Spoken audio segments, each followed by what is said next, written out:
We're good. Are we live? We're live. Oh, we're live. What's up, guys? Hello.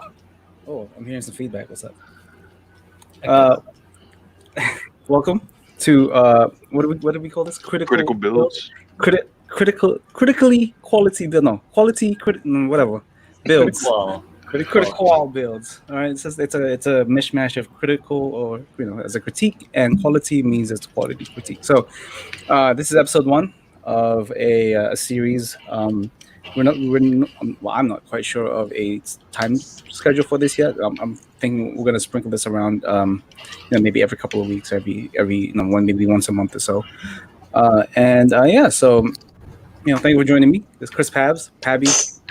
What else do you guys call me? Pabalito, Pabante, all that fun stuff. That English dude. The English dude, that guy. Oh, that guy. But yeah, thank you for joining me. With me today are a few distinguished gentlemen and Julio. If you guys want to introduce yourself, that sure would be swell. How do I do this, by the way? Oh my god! That's how you do it. Today. Hey guys, what's going on? I'm Brian, road builder. I have been through the slogs of the competition modeling scene for a few years now. Not a ton, but about 4. So it's gonna be fun to talk about some of the cool stuff that you guys have shared with us. Awesome, man. Awesome. Thank you for coming, man. Thank you for coming. Always appreciate it. All right, let's go with this dude next. Hello, I am Julio, also known as Clipping Nubs on the internet. I make stuff. That's about it. That's about it. All right. About it. I mean, it works, right? It works. You work on stuff. You can talk about people's stuff. I got a couple things I'm working on, but I got one project I need to get done by next Friday so that I can enter. It's a barber toast that I'm using subtractive details on. It's coming up pretty good. You want to explain? Do you want to explain what subtractive details are? That's adding more detail and I guess kind of a finesse to the look of a suit by removing material instead of adding stuff to it. So I'm used to just adding stuff. Yeah. So subtracting is a bit different for me, but it's working. It's coming out pretty good. Clean lines. Yeah. I mean, from what I've seen of it being blown out on your camera so far, that's really it's so white and so shiny. You can't do anything about it. That's just the way of the beast. All right. So thank you for joining me, man. No problem. So next up we got this guy. Hey. Hello, guys. So I'm Kyle, Clueless Comfort Builder. I compete.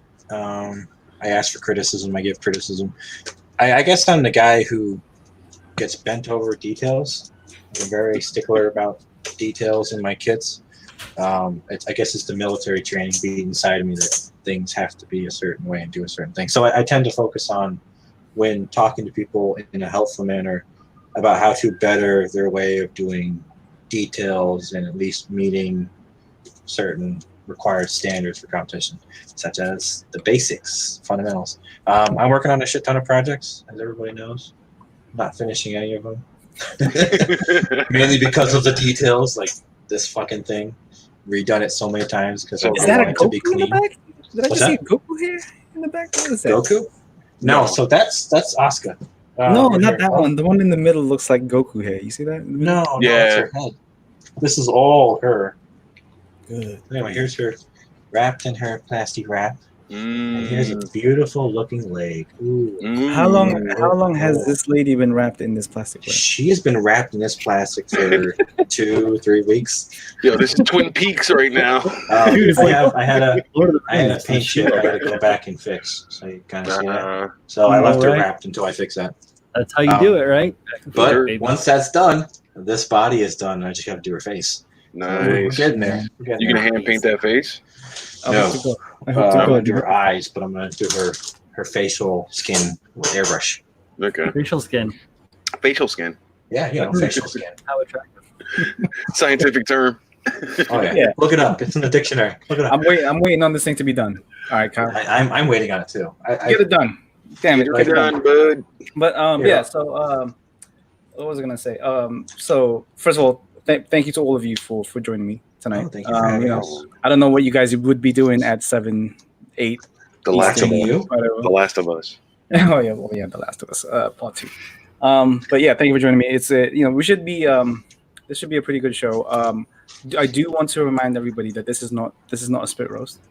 Like we're not roasting anybody here. It's everything from this point going forward is going to be constructive. It's going to be as helpful as we possibly can, Yes, sir. and we will make sure that if we don't get to a certain aspect of your build that you were kind of looking for, just message any of us. I'm sure we'll be able to help you out, or one of us will be able to help you out, or all of us. Who cares? So, with that being said, I think we should. Oh shit! Someone's beeping. Sorry, that's me. Maybe not get started. We were gonna have a fifth person on, but he is currently MIA, so I'm not really sure where he's at. But yeah, let's. Should we wait for Julio to come back first, or should we? Yeah, let's give him a second. Okay. Mm-hmm. All right. I don't think it'll be too long. Yeah. In the meantime, I just want to say hi to everybody in the chat. I do see Steven there, Gumto Uruguay, Baby J, Big Baby J. Handren. Who is Mm-hmm. Miguel Crespo? I feel like I know that name from somewhere. Yeah, it sounds familiar. Yeah. Well, welcome. I don't recognize it, but yeah. Welcome and thank you for joining us tonight. All right, so Julio's back. Julio is back, so let's go ahead and get this started. So the first build that we are going to be looking at today, if I can pull it up, because it doesn't want to pull up on me real quick. So we're just gonna go in order of submission, if that's okay with you guys. Yeah, No problem. All right, sweet. Okay, so first one up is name's Kevin, so Keven. Social media, I believe this is his Instagram. It's at how do I say this? Marvelin. Yeah, Marvelin. Mervlin? How is Yeah. that Mervlin? Where's the end at the end? It's weird. Marvelin. I don't know. They all get striked out in a weird way. Mervlin. Okay, I'll follow what you're saying. Mervlin.art. Okay, and he is submitting. So if I can then pull up the photo, so we can share it.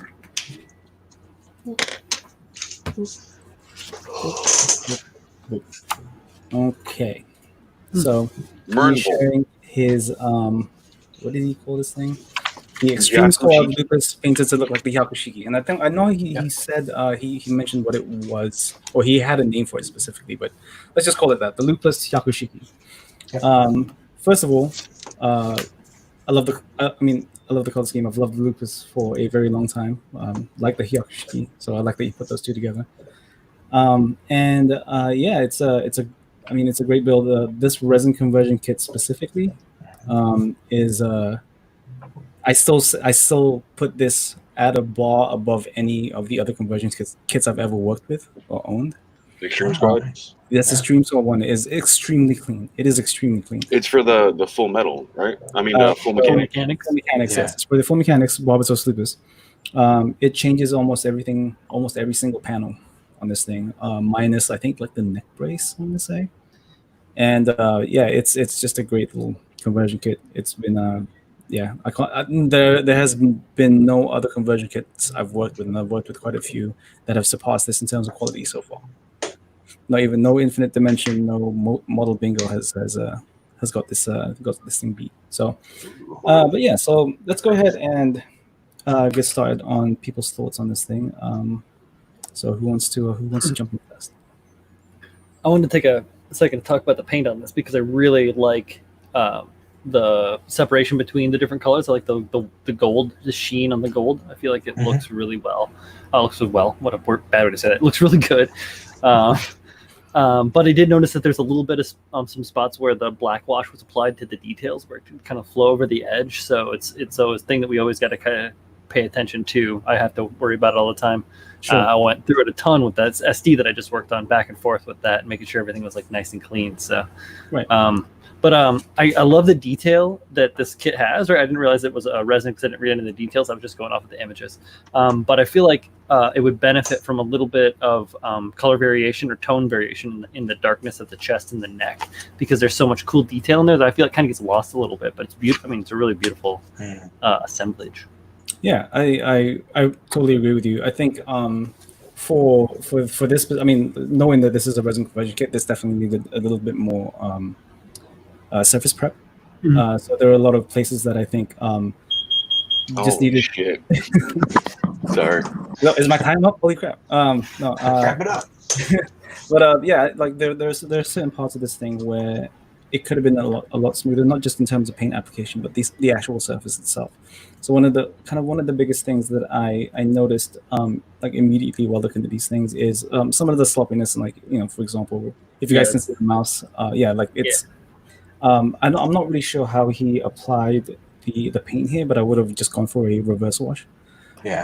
That would have helped it be a little bit more cleaner. I know sometimes masking it and stuff like that, you feel like that's the only way out, and whenever people think of reverse wash, you just, you know, you're removing usually you're removing the enamel paint from from an embossed piece, but that can also work for pieces that are recessed. Yes, thank you. My English is bad, man. And you're the English guy. Don't worry about it. But I do absolutely love that he used different tones of gold, because he, you know, for a lot of gold flip through the kits, pages. yeah, like for a lot of these kits, you know, gold kits specifically, or if you're just using a tone of gold, everybody just uses one tone. Usually, it's either too orange, or it's too yellow, or it's too just one tone of gold, and it just, I feel like it drowns everything out, right? And with this, I feel like, you know, with the paler tone of gold on the knees and on the crotch, you know, some of the arms and stuff like that, I think definitely helped. And I agree with Brian here, where I think the chest, knowing the details on this thing, could have popped so much more if he just added like another shade of gray, or just takes it a little higher. Yeah, because there's part of the center section with panels that you could have infilled with gray to kind of accentuate some of the raised parts, like the upper part where the AE is, and the nature and the fence. Like there's like a ton of detail right underneath that thing too, like right where my mouse is, and obviously, like, you know, this layer of detail right here that's kind of lost and stuff. It's a little bit lost, yeah, especially since the frame itself is a light gray, so a lot of that stuff kind of gets lost. I really think that certain parts of this gloss coated would have looked incredible. Like the shoulders would have looked really, really nice glossed out, and some of it matte. I don't know exactly which gold he used, but I think it's a bit too orange.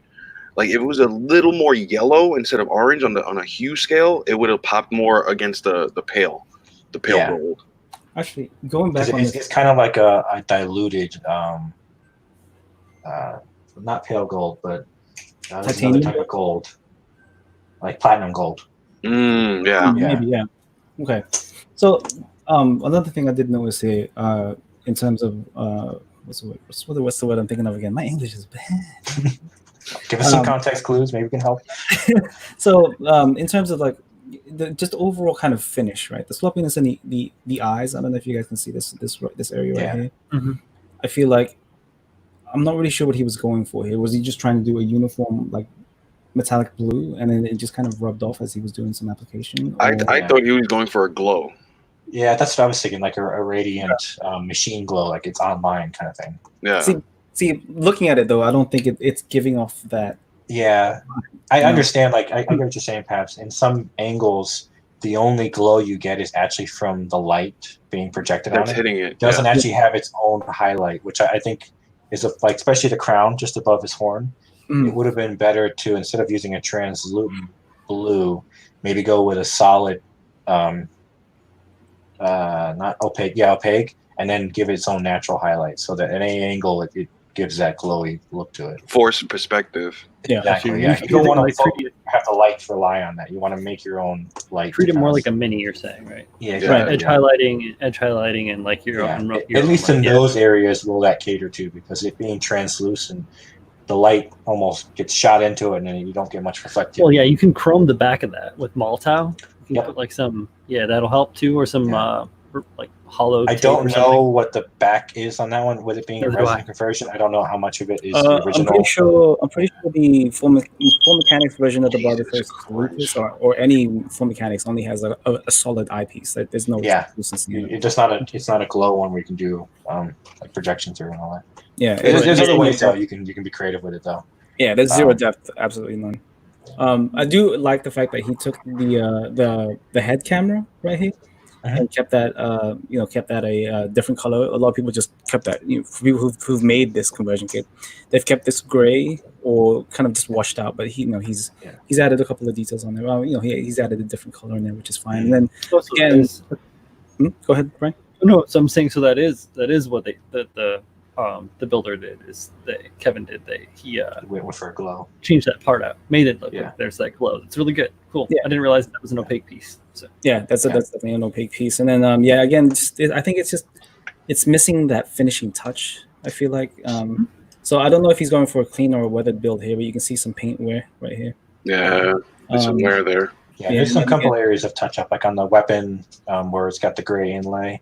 Yeah, there's some areas where you could have come back with some black to kind of really touch up some of those high spots that got touched. Yeah, and then again, like just the sloppiness in the panel lining. I think if you could. Yeah, there's a little. I saw a little silvering here and there. I know on some of the decals. I think the other shoulder, the one furthest, there was some silvering on that one. Yeah, and I'm not sure if some of the rough patches I've seen on the kit, because it's inconsistent. It's not a total every paint area is rough. Like I was saying earlier on the upper thigh, I'm not sure if that's from the clear coat. It didn't settle right on the opposite leg.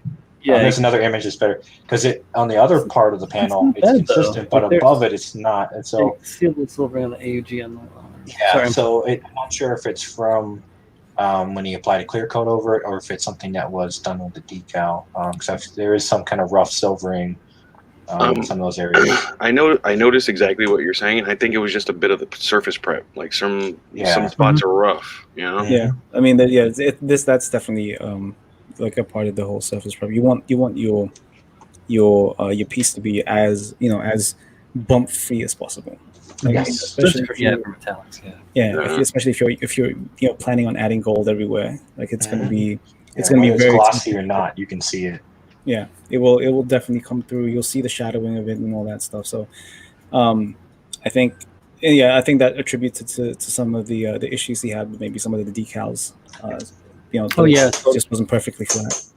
Yeah, and if you're not letting the paints cure properly too, that will play into whatever solvent you're using to adhere those.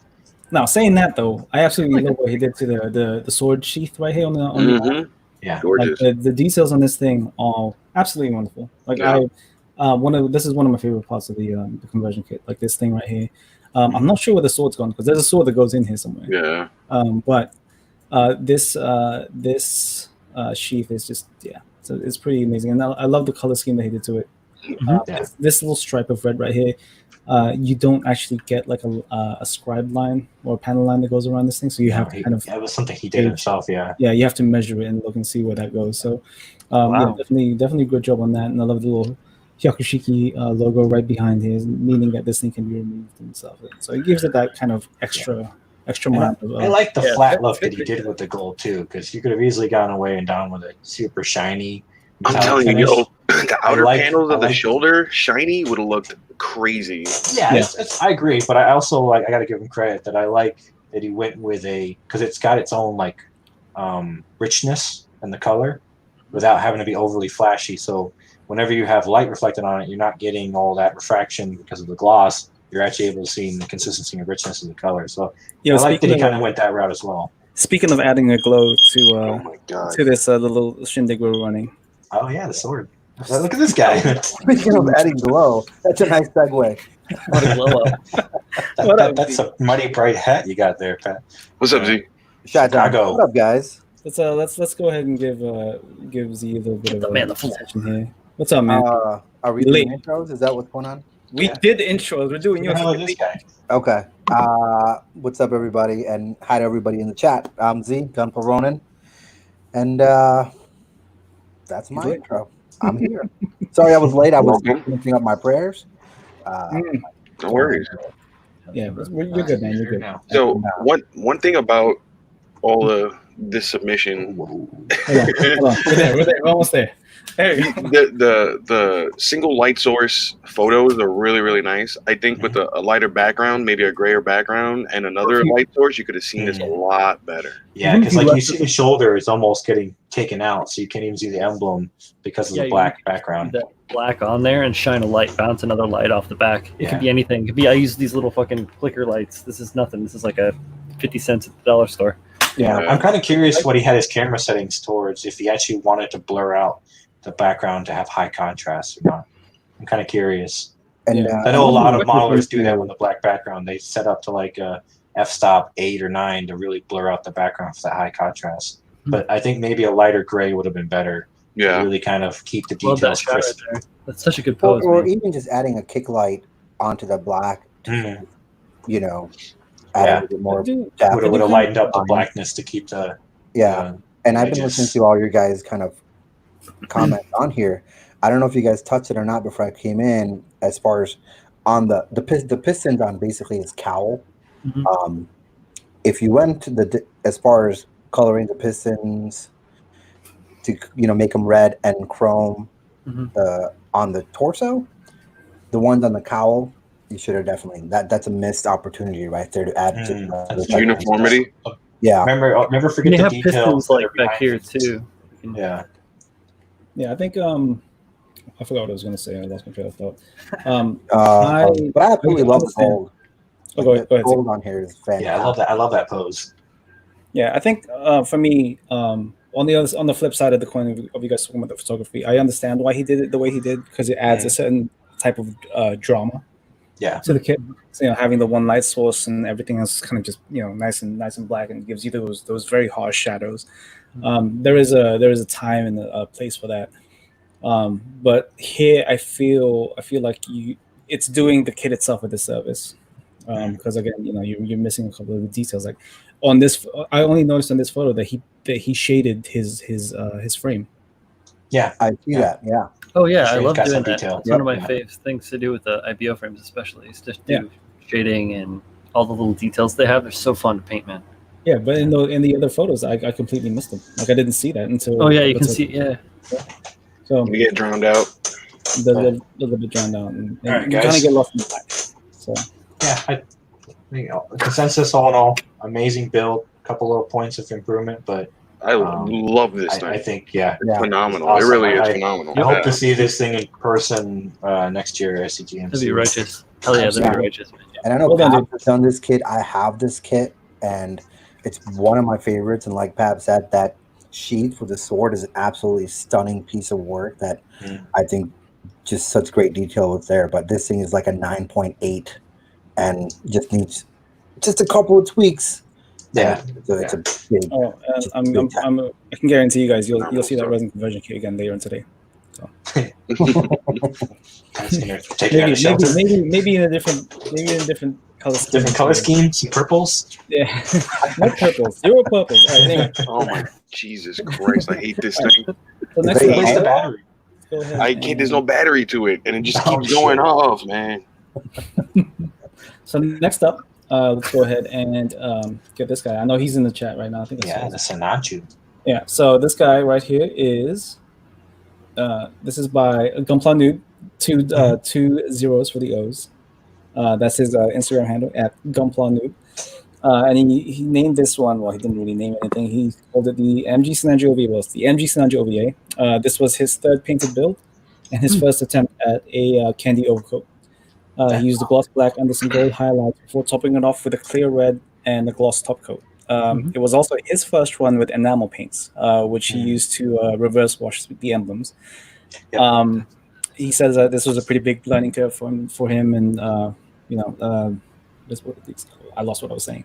And the frame portion of the kit was a simple gray under a flat coat, which in his retrospective he sees could have added more attention to detail. So he kind of sees the shortcomings even before he posted the whole thing. So which is, I think, a healthy thing. Right. Being aware, that's fantastic. Yeah. Mm-hmm. My first thought was these photos are super overexposed. Agreed. Like they need a little drawback on lighting, and it would have looked really nice. At least diffuse the light, because you can just see how harsh it is. Yeah. And especially when you have lighting, the white because he has natural shading in his kit too. the direct light doesn't work well with the way you shaded it. So you got to make sure you use the lighting to benefit your kit, not hinder it. And that was one thing I noticed about it too, that it was clashing.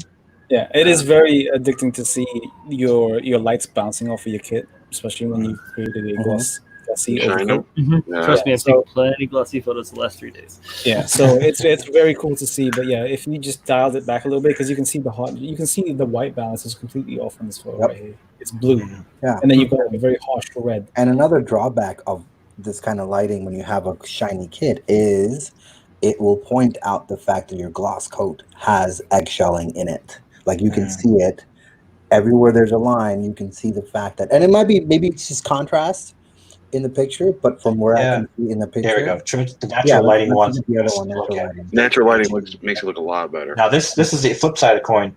The direct light was not doing you any wonders, but the natural lighting was great, especially on this overcast day.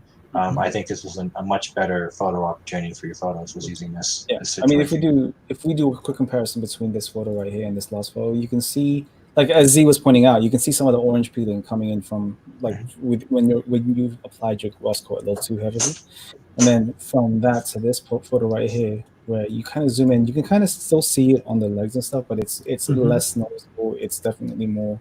I mean, look at the shine coming in from the sun on this shoulder right here. It's and this reflection on the underside of the front of the pauldron. That looks really nice too. It's very nice. I mean, this is a very well done paint job, honestly. I think for a lot of firsts on this kit, I'm going to tell you, excellent job. Yeah. And the MLs are a huge thing if you don't do them right.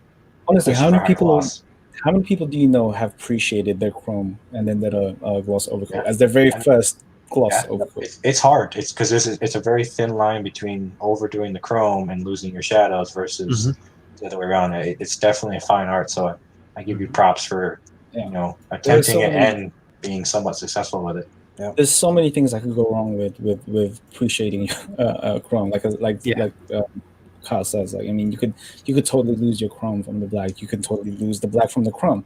You could totally lose both by adding too much, clear. Or your top color too. Personally, I would appreciate it with a darker brown instead of a black. It would have lended the richness of the red, itself better. All right. I will say though, the shading, my issue it wasn't consistent to how natural shadows would go. Like you have shadows in the high points versus the low points and other areas. So maybe kind of be cognizant when you're doing your pre-shading. Yes, it gives it that depth, but make it realistic depth so it makes sense. Yeah. Like in the shield, you have shadows in the top points of the shield here. That's not where shadows would lay. It gives it dimensional aspect, like right here, right of your mouse. There you go, right there. That's not necessarily a nice place to put your shadows. You want them in low points so they actually accentuate the highlights naturally versus actually having to highlight that. So just something to be mindful of when you're doing your pre-shading. Kind of pay attention to where you want your shadows to be, and it helps to pick an area where they're naturally going to be, depending on a light source. Crevices. Reference, because it looks like it's like a burn mark rather than look at the picture and where the sun is hitting and creating the natural shadows. Like, and if you're trying to go for kind of a more unrealistic kind of shading there to show that, then just kind of follow the curvature of each piece where the panels are meeting and add them there if that's the look you're going for. But if you're trying to go for more natural, just take that kit out in the sun just like you did and look at where the shadows are hitting, where they're being created when the sun hits it. And that's what you're going to need to add the pre-shading.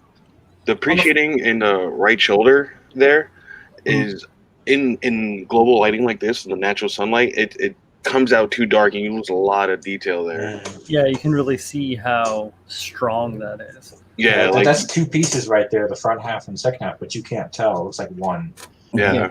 On the flip side, on the absolute flip side, I love. First of all, I love the red that he used. Oh yeah, the red is creamy. Absolutely beautiful. Creamy. I love it. As a mostly matte. I love that blue accent too, right at the lower part of the torso, it looks like they used a metal kit with it too, like thrusters and or the piping. Yep. Yeah, I love that little thing. I don't know. I like blue, so it's better. Sure on that, because I mean, most of the time, most metal detail plots have detail. These are mostly flat, and I think I kind of see like a. Well, they don't have to. I mean, I've got some that are like just Knockoffs. regular. He may have sprayed gloss Yeah. over it too to kind of give it some shine. True, but yeah, that was my next point. Like just the subtle separations, because I mean this kit is obviously mostly red, but the little blue right there. And One of the separations I wouldn't have chosen personally There you is go. the black Yeah. lining around the head. It I don't know. It breaks it up too much. It kind of gives it like he's wearing a hat or he's got eyebrows. Yeah, Like the visor. it Yeah, doesn't add to it. Kind of, It's yeah, almost like but- it stands out too harshly with everything Yeah. else in a copacetic manner. I can see that. maybe a different red, a darker red would have looked really, really nice. Yeah, Mhm. two-tone that. Yeah, two-tone that. Yeah. Uh, Now I was do good like that he walking. went with two different finishes. So the chest is a matte finish, like a All the bronzed emblems. metal, like a brushed metal kind of look to it, while the rest of the armor bits are high gloss. I do like the way that finish looks. Like it has a brushed copper look to it, essentially. No, I do Which I like think that. is really nice. I like that difference between the glossy and the matte, and the reverse washing. I mean, that's an excellent Yeah. job. Those Oh, fantastic. Yeah, Clean and as I know hell. those lines are really hard because there's very little height between the elevations, so it's very Yeah. difficult to Oh yeah, absolutely. I mean, wipe off too much. especially in this mid part right here, it is a pain in the butt. And then going back to the so go back up a little bit, Pabs, just where you were, like the chest and the right there. So like what we were talking about with appreciating. If you look at the shoulder or the chest torso piece, you see, right there, perfect. Like you see all that black there. That might not just be. That might just be you need a deep, maybe a more detailed airbrush, because maybe you didn't have enough control there. But there's a lot there. Like you almost lose most of the red, and you're just seeing a lot of that black. Yeah, you want It also looks feather it. You don't want to be so harsh. Also looks like there was some stickers applied this as is opposed to a the Miguel water Crespo slide. is actually Gunpla noob. Yeah. And That is then it Gunpla. says they used alkali chrome on the under. Blue. I was going to ask it because it looks more like a violet than it does a black in this image. I was about to ask if there was a different thing you used for the pre-shade. Right now. Might have been a bit too dark, man. Yeah. But Yeah. fantastic. And here, this is a good example. Pabs, go back to the zoom on this one. So you've got all this detail, but then you have stock colored yellow vents. No panel line, and that really kind of clashes with you have all this effort in the rest of your kit, and then that stands out more as an unfinished, like you didn't really highlight that as. But I feel like that didn't do you a service in the rest of the kit. Imagine if you had done the same blue that you did to this middle piece right here. Yes. Yes. I think that would have tied the whole thing together, because even though this thing is definitely an attention grabber, the blue part on the belt or the waist, it does stand out as something that's kind of out of nowhere. Because I know you have blue on your verniers and stuff like that, but it just kind of comes out of left field for me a little bit. And are those LEDs in there, or what is that? Because there's some pictures where they look like there's some pop and light coming out of a couple of them. Of these, right? Out of like the leg version. I don't believe so. I feel like it's just the way the light it's is. I think it's like a burnt effect, like a like a used. Yeah, I mean, if you progress through the photos a little bit, you'll see it. But. So one thing that threw me off a bit was the decals. Over here on the right hand side. I don't know if you just use the stickers that come with the kit, but it threw me off a bit to see edging around them. Me too, man. Right, the silvering, and it was it looks like they're just straight up stickers as opposed to using a water slide, which this you can see the elevation on them. Benefit from stickers, unfortunately. But. Water slides would have been. I don't know if they are or not, but if they were, maybe it looks like maybe this is the last step, and there's no overcoat above that. So maybe you didn't kind of use microset or microsol. I'm not sure, but they definitely look like stickers in this point, even if there are water slides. And and it's edging on almost all of them. It's unfortunate. Yeah, so it's Mr. Color Orange yellow. Such a beautiful build. If you panel lined it, it would have looked less stockish because it looks like it's just a regular plastic. Like it's too clean for exhaust. Yeah. Give it some depth with some panel line, like maybe some brown panel line fluid in there. We'll give it some dimension, and it won't look so plasticky. Brian, could you repeat that? What? I just said you can go back and touch it, like go back and touch up those little spots, like and here, on this one on the right hand side, there you go. On the right hand side, that right hand one that looks like it's lit from the inside, doesn't it? Yeah, it does. I'm guessing it's just the LED lights he's been using, because it looks like it's all around the kit. and I'm guessing it's just reflected. Okay. Yeah, it's whatever light that was used. Oh, he's here. So he says, "Oh, he says he's got stickers on it." Yeah. Yeah, And then- stickers. Okay. So, I the would have biggest, held off and done the water slides. I think the biggest factor for me, I mean, personally anyway, is definitely the orange peeling on your gloss coat, because I know you did approach me with a couple of questions about this, since it was your first your candy coat, and I did shoot a couple of suggestions at you, and as we all know, Pabs doesn't give bad advice. Not yet. Not yet. Not yet. Oh, but I think if you kind of had, Oh, they're white. They're white. That's why they're So reflecting. that's reflection, and that makes sense. Yeah. Colors bouncing. It's nice. If you had been just a little bit more patient with your gloss application, and then gone the extra mile of polishing your gloss coat, your clear coat, maybe with the coarse and the fine and the super fine, what's the word for it? Compounds that you can get from either MadWorks or Tamiya. That would have gotten rid. Compound. Yeah, that would have gotten rid of your orange peel, and this would have come out to a whole other level, I think. Because for me, I'm looking at this and it is very glossy, it is very reflective, it's very shiny, but I'm seeing like immediate orange peel as soon as they open. And that's the hard part when you're dealing with high gloss enamels. Base preparation and cure times and all that. Like I'm dealing with this with the Oscar kit. It is very crucial that you give the layers time to do what they do and cure up. Because if not, you're going to have a lot of transition. You're going to have some gassing out. That's going to mess with how the other layers and then the layers above that cure. And then, you may be mixing and spraying at the right PSI, but because of the gassing underneath, you're going to get those weird textures into the gloss. And gloss shows all of your issues. Yeah. High gloss. That's why most people go flat, because you can get away with a little tolerance. In this high shot gloss here, will show you your because that light will show you every inconsistency from the layer from the top all the way down. So it's something to be mindful of. You want to make sure your base prep and foundation is clean and smooth, and then keep that consistency with each layer you apply. In this lighting, the pre-shading kind of looks like it's marbling. I don't know if it was maybe it's a gloss that's playing with my eye, but that last photo made it look like it was marbled a bit. Like in the chest, or in the chest and shoulder. Yeah, I think it's weird. Yeah, it does. I don't know, because it's getting grainy on the image, so I don't know how it's processed naturally. Again, maybe you just have one airbrush and it's like a 0.5. I think it's just a matter of control. And you can, if you don't have a detailed airbrush, you can easily kind of go back. So if you add too much pre-shading, go back with your original color, the red, and start getting it back up again to get rid of some of that pre-shading, right? Might even turn out to be better effect, because you can kind of layer the red lightly over that black and remove some the overspray or whatever it is. But yeah, you're right. It looks like a marbling, because I think too much black just kind of spattered there versus. Yeah, and it could be the enamel's not curing right and having a negative response. The layers the enamel cracks like crazy if you don't let it cure right. Yeah, not everybody loves to use alclad clears, but just a quick note that they are indeed enamels.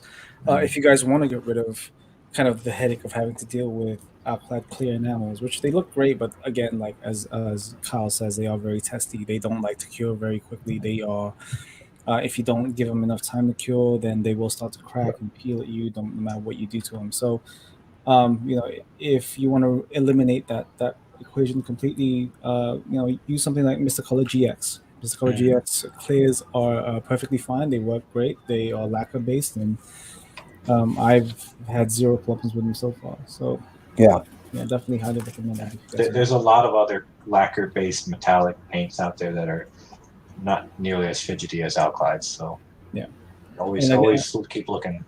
Again, I'm not really sure what's going on the texturing on the pipes. Yeah, I noticed that too. I was like, what the fuck? Is that a sticker? Like, what is that? Yeah, that could be from sanding, because you see some cut lines that are sporadic. Yeah. So maybe he was I don't know. cleaning up some nubs. I know some nubs across the back of those pipes. Yeah, you can see the mold line too still. So maybe that's just a matter of not. Sanding. It was black, so you didn't prime it and just kind of hit it with more black and kind of. Yeah, you definitely want to put a primer down too when you're dealing with like alkalides base gloss black, just to kind of give a nice base to grab on. If not, it's going to get really wonky on the finish.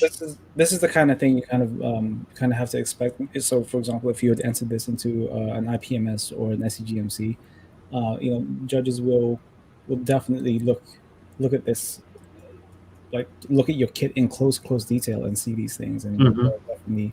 Yo, when they pull out the Flashlights, light, the flashlights, and they get like right on there, and they in some cases they'll pick up your kit right too. on your kit. It makes your heart go to the floor. It is terrible. It is terrifying. And I've done it to top level builders. I've pulled the flashlight out on Tim, Child of Mecca, everybody actually that was an expert when I was judging last year. I pulled the flashlight out and under their crotch, shoulders, wherever I could get it. I was looking. Here's something I'm going to mention: a missed opportunity. Right? So you see how you got the kneecaps and the bare frame? As we're talking about flashlights, they will catch the hidden things. They're not just looking at what's on the outside of the armor. They're going to see these little nooks and crannies underneath the ankle, depending on how you pose it, behind the back skirt. Having those bare armor plates like that, those are missed opportunities for detail. Just because you think no one's going to see it, you'd be surprised. People see these things. So don't be afraid to put some, some contrasting paint colors like grays and blacks within your armor, and maybe put some copper piping and whatnot, what you normally see doing. Because those little details will really bring the whole thing together. You put all this effort on the exterior paint, don't be afraid to, put some attention on your frame as well. Yeah, I will say this. If you're building for competition and for judging, Kyle and I participated in a competition last year, and we're another participants lost some points, and their response was, I got lazy. Yeah. Don't let yourself get lazy when you're building. If you're building for home and you're like, hey, listen, it's going to sit on the shelf, 9/10 is good enough, that's fine, totally fine. But if you're building for competition, you don't get lazy. Everything counts. Look at every single thing, go back, look at it, put it away, wait a couple of days, come back, look at it again. Just pay attention to those details and have patience, because you've seen other builders, they'll take years to complete a build for competition, right? And if that's a level you're trying to get to. Miguel, honestly, man, for your first attempt, really great job. Honestly, when you do this again, you're gonna kill it. You know what to look for, and you have the input. This is gonna be, and it's gonna take you less time too. I'm not sure how many times you had to go through getting this the way you have it, but if you were to do this again with another kit, it wouldn't take you nearly as long. Yeah, Miguel, you've already mastered the kinks to get this far, so now you can do it again and get even further. Like I'm telling you, you are leap years ahead of what my first glossy kind of shiny kit was. And I actually went up against Chris Pabs in a little local competition, and I wrecked the screen. So you are leap years ahead of a lot of people actually when it comes to firsts. So all the stuff that we've noted, maybe go back and watch and take some notes, but your takeaway from this is you did one hell of a fucking job. Hell yeah, man. I would absolutely love to see you do this again, man. Like it doesn't have to be Sinanji, it doesn't have to be anything, extravagant. But I say pick a kit that hasn't been candy coated. That'd be even awesome. Do a mobile pod ball. Hit them out of nowhere with that's pretty awesome. Yeah, I did a candy roadie from IBO, candy custom roadie. I'll enter it next time we do this. You guys will see it. You can pick it apart because it looks. And if you need to practice, it's not easy. It is not easy to do. This is great. It's really not. And get curved surfaces. So pick up a couple of cheap Haros and practice on those. Or bear guys, more complex. And practice polishing multiple layers. Because you're gonna. When you're painting something like that, you're gonna have. Let's see. You got primer. You've got your base coat. You've got your second and third coat possibly. Then you've got your gloss coat to put decals on, right? And let's not forget the channel line if you're doing that. Channel line. Then you've got another coat on top of that. So there's a lot of coats. So practice on curved surfaces if that's the looks you're trying to get with shinier builds. Practice buffing and sanding and all that. So Good job, man. Good job. Yeah, So fantastic. I 100% agree, Miguel. Like, definitely good job, man. Like this impressive stuff for your first time. Yeah. So now, Especially dealing with enamels. Enamels are not friendly. no, absolutely not. Now for this third one, I wasn't sure if if I was gonna bring up, because it is one of our own builds. However, this person did not follow the rules Uh-oh. Hopefully, it's not a stray whatever. and only posted 2 photos. How many pictures did he get submitted? No, hey, yeah, throw it out there. Obviously, I mean, because it's still definitely something I think we should be particularly proud of. Now, this is Mr. Z, aka at Gumpla Ronin on Instagram. He doesn't build so much, but he does. He talks big game. So, Oh man, I feel bad. See him. because it takes years for me to. So I get an idea, then I sit on that idea for like 3 months, then I try to learn how to execute that idea. yeah. And So for people that don't know, Z is a big Astray fan. He loves Ashtray. all. He's a huge smoker. Loves those ashtrays. So yeah, he loves all the types and variations of Astray. So he started building his own, right? So just as a describer or a precursor to what we're about to see. So what was the name of this build, Z? I mean, it's right now. It's just called a stray musha, right? So basically, it's and I know that it's been done before, but it's not been done to a way that I like, where I've seen people combine the samurai look with an astray. But right now, it's called an astray musha. It's a very much early stages work in progress. You can see I'm kind of holding everything up with blue tack. Yeah. Yeah. The shoulders are not going to be symmetrical when I'm done. They're going to be very different. But yeah, man. So this is kind of my take on a fantastical version of combining anime that's mecha and anime that's Shogun and Sengoku. lore there. So yeah. So first of all, I love the concept, right? Because I mean, I assumed that this was a model that was already in existence. That's why I called it the Astray, whatever. Because there's like 1,000 Astrays. I just assumed that this was because it looks composed well enough that it could be. So there you go. So a lot of I think the last 3 of my builds, kit bashes, have the same concept, where I try to build to the fact that if you look at it, unless I tell you that I'd made this from scratch or combined, you go, oh, maybe I just haven't seen that kit before, but it looks like it came out of the box. Like, yeah. I like that. Yeah. So I mean, he makes his own dress-up kits. I love the concept of this thing. There are definitely some aspects of, since you've taken bits and pieces of the Sengoku no Jin, which is in the background actually. Now that I'm looking at it. Using some of those bits and pieces like on the sides of the head, and obviously that's the what is the build for his Astray that has the demon shield in the back.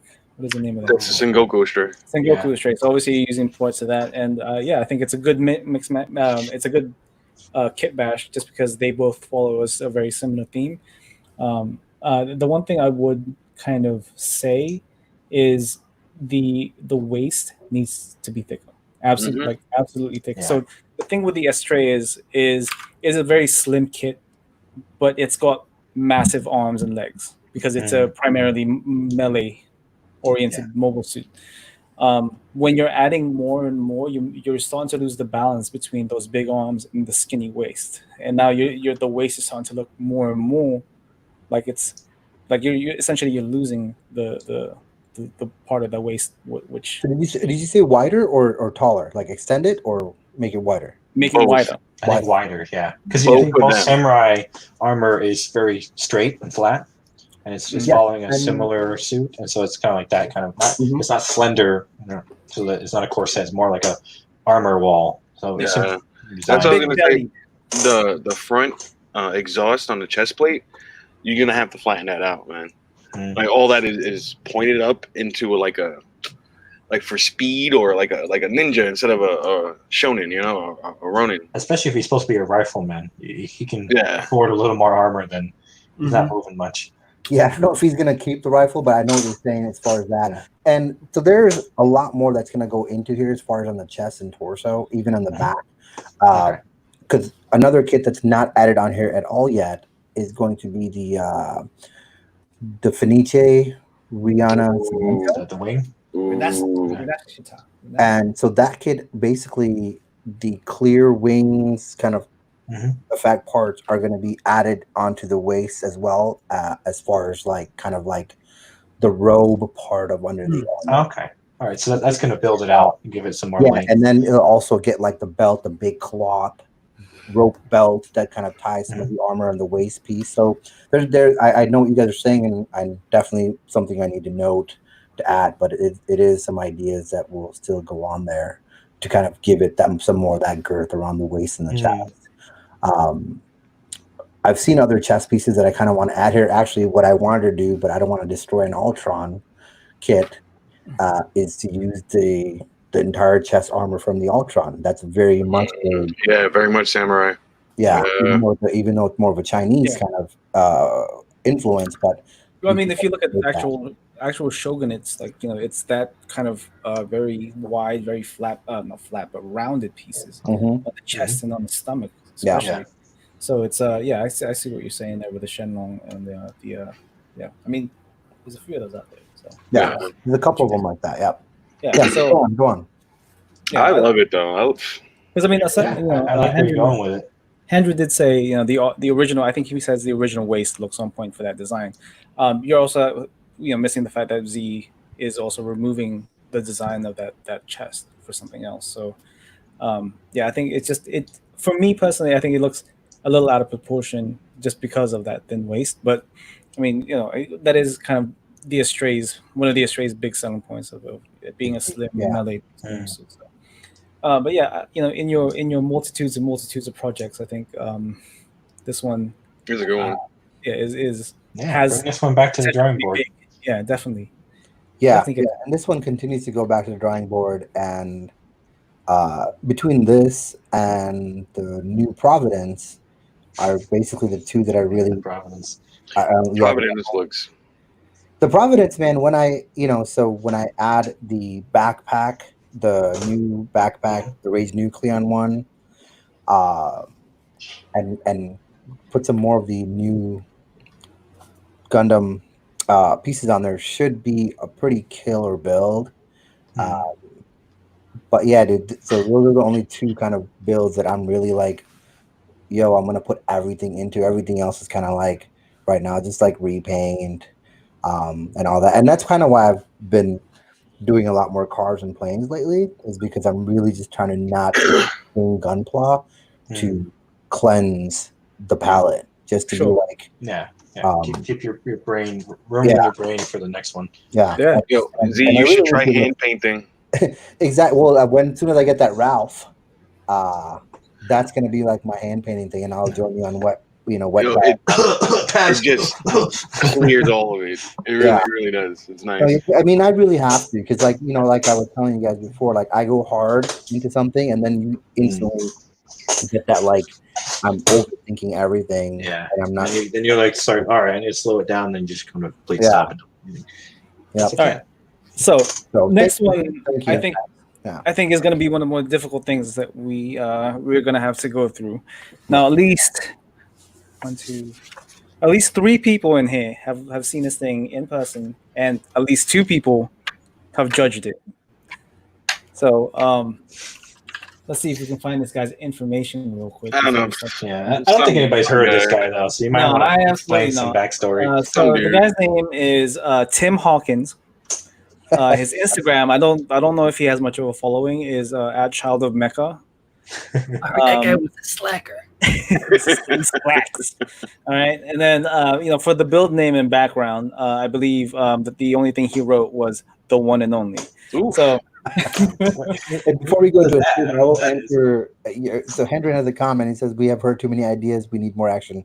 You're not alone in saying that. Pabs continues to rag on me at any given moment about build, but he knows my reasons, and I think many people do. They're like, even right now, you see me, I'm in my children's bedroom trying to stream. I don't have any space. Believe me, if I had a work desk, like even a garage that I can rent, I would spend about 16 hours a day tinkering in there. Uh, and like I would not sleep any longer at night because at nighttime is when I go, Get the that world is asleep. LC and I send need me to those sleep. dimensions. I got the Yeah. wood. Right? So, yeah, man, it's not a matter of I don't want to. I just don't have any space to. Yeah. Yeah. Once the quarantine stuff is over, I did offer Yeah. to let Z use my workstation. Ooh, that's I'll take that. Ooh, opportunities. You know, do That it the chair. right way. So, Just disinfect yourself before you come in the house. Why wait? right? I'm gonna have like an alcohol bath like in the garage. Just have a little quarantine section. Like, all right, take off your robes in this zone. Take off your boots in this one. Bleach All right, bath. so- You know what that's like, Z. Yeah. So for this next one, okay, let's go ahead and share it. I'm sure a few people have seen this thing. Oh, Oof. God. Oh, Oof. oh, God. One? I don't think I've seen it. My Who eyes. put peppermint patty out here? I don't get that reference. Who made this? Peppermint patty? Some dude, Peppermint Patty. child of some guy. Child of some young I guy. think he's trolling us. He put a fucking cock in the corner as a watermark. Was this a It's cocky cock. build? No, I know. You know, pot shots aside, it's a wonderful build. Yeah, fantastic. So yeah, concept definitely gets an A+. Like I think in terms of the originality of this whole thing, I think it's second to none. I mean, nobody thought, an airdrop unit Yeah. with actual parachutes. Mm-hmm. And It makes sense in the realm of real too. Like, yeah, we're building Very monsters, realistic, robots, but actually. this seems very plausible. Yep. Yeah. And just look at the rifle. Look at the paint on the rifle. There isn't in a war machine that's realistic. There isn't chrome. There isn't shiny. There's a little bit of that because the paint's ruined. But you look at this thing. It's got 3 shades on here. None of them are shiny. Yeah, it's That's simplistic. what- It's a military weapon. Right? It's a military weapon. There's some caution markings there, but if you look at it, this is nope. You guys never need to go overboard in turning. That's just caution markings. Those are mecha decals. No, this was before mecha decals. No, Thing. this is mecha. There are mecha decals on here. This is trial run mecha decals, I believe. I It's didn't it's think okay, we had guys. the batch ready yet. we don't have to I've used advertise. hundreds. Trust me, I know. It's okay, guys. You don't have to advertise for the man. We're on my channel today. That's insane what it is. I But think yeah, we need Mecha more decals. premium brushes maybe to add some details here, Babs. Oh, This shot alone is really. Let's get a different picture. Right? This is Composition. iconic. We got to go with Yeah. the ones that show more of the composition. I was actually looking at this picture. If you look at that other picture, it actually follows like the golden ratio. Yes, sir. Follow Yeah. From the central point in the hand, it Mhm. makes it. I would say from the central point on the hand, it spirals. It spirals like. Well, he does the 3/3 rule. You know, Tim's Composition. into that stuff. He knows this stuff. Mhm. So, His bread and butter is in. a lot of people don't realize about Tim is a very classic photographer. He's got very classic photographer type Sensibilities. Yeah. sensibilities. So he's following the rule of thirds. He's looking for that golden ratio. Yeah. He's constantly doing that, and you'll see it in every photo. Like if you look at it, like the kit is almost always never centered. I mean, we're looking at this image right now, and it is centered, but it's almost always never. Even though it's centered, the base is off to access a little Yeah, bit. It's got a It's slope off to it. axis You a little see bit. the flow of how the fall is. And Not just a linear line. Going back to Miguel, so what we were talking about to add that little bit of, you see that little light coming out from the horizon back there to separate that black from the bottom black. Oh, yeah, that's on the his background. his backlight, his key light. Or whatever. See, right? That helps kind of Yeah. pop that kit out and bring it to the forefront, so you can. Yeah, it's it really not makes soft. the shadow in the back of the leg. It doesn't. You don't lose the back of the leg, even though it's almost completely in shadow. You still see like the outline of it, and it Yeah. gives the whole composition Yeah. better depth. I'm going to take a step away from the praise and let's start critiquing. Let's This do it. picture is a perfect standpoint to start. Zoom in on the dead center of this, Pabs. You see how you can see what this is? When you see this in person, the biggest folly I think about this build You're looking is at the you do not see this in person because Yeah. you don't get the fancy flashlight directed. The parachutes actually cause a huge overshadow on the Huge shadow. Jesta. And I think that's the biggest folly of this build that sadly most of his pictures won't convey until you see him in person. It's definitely you know, a massive, that's- massive oversight because he has this beautifully done Mhm. custom base Mhm.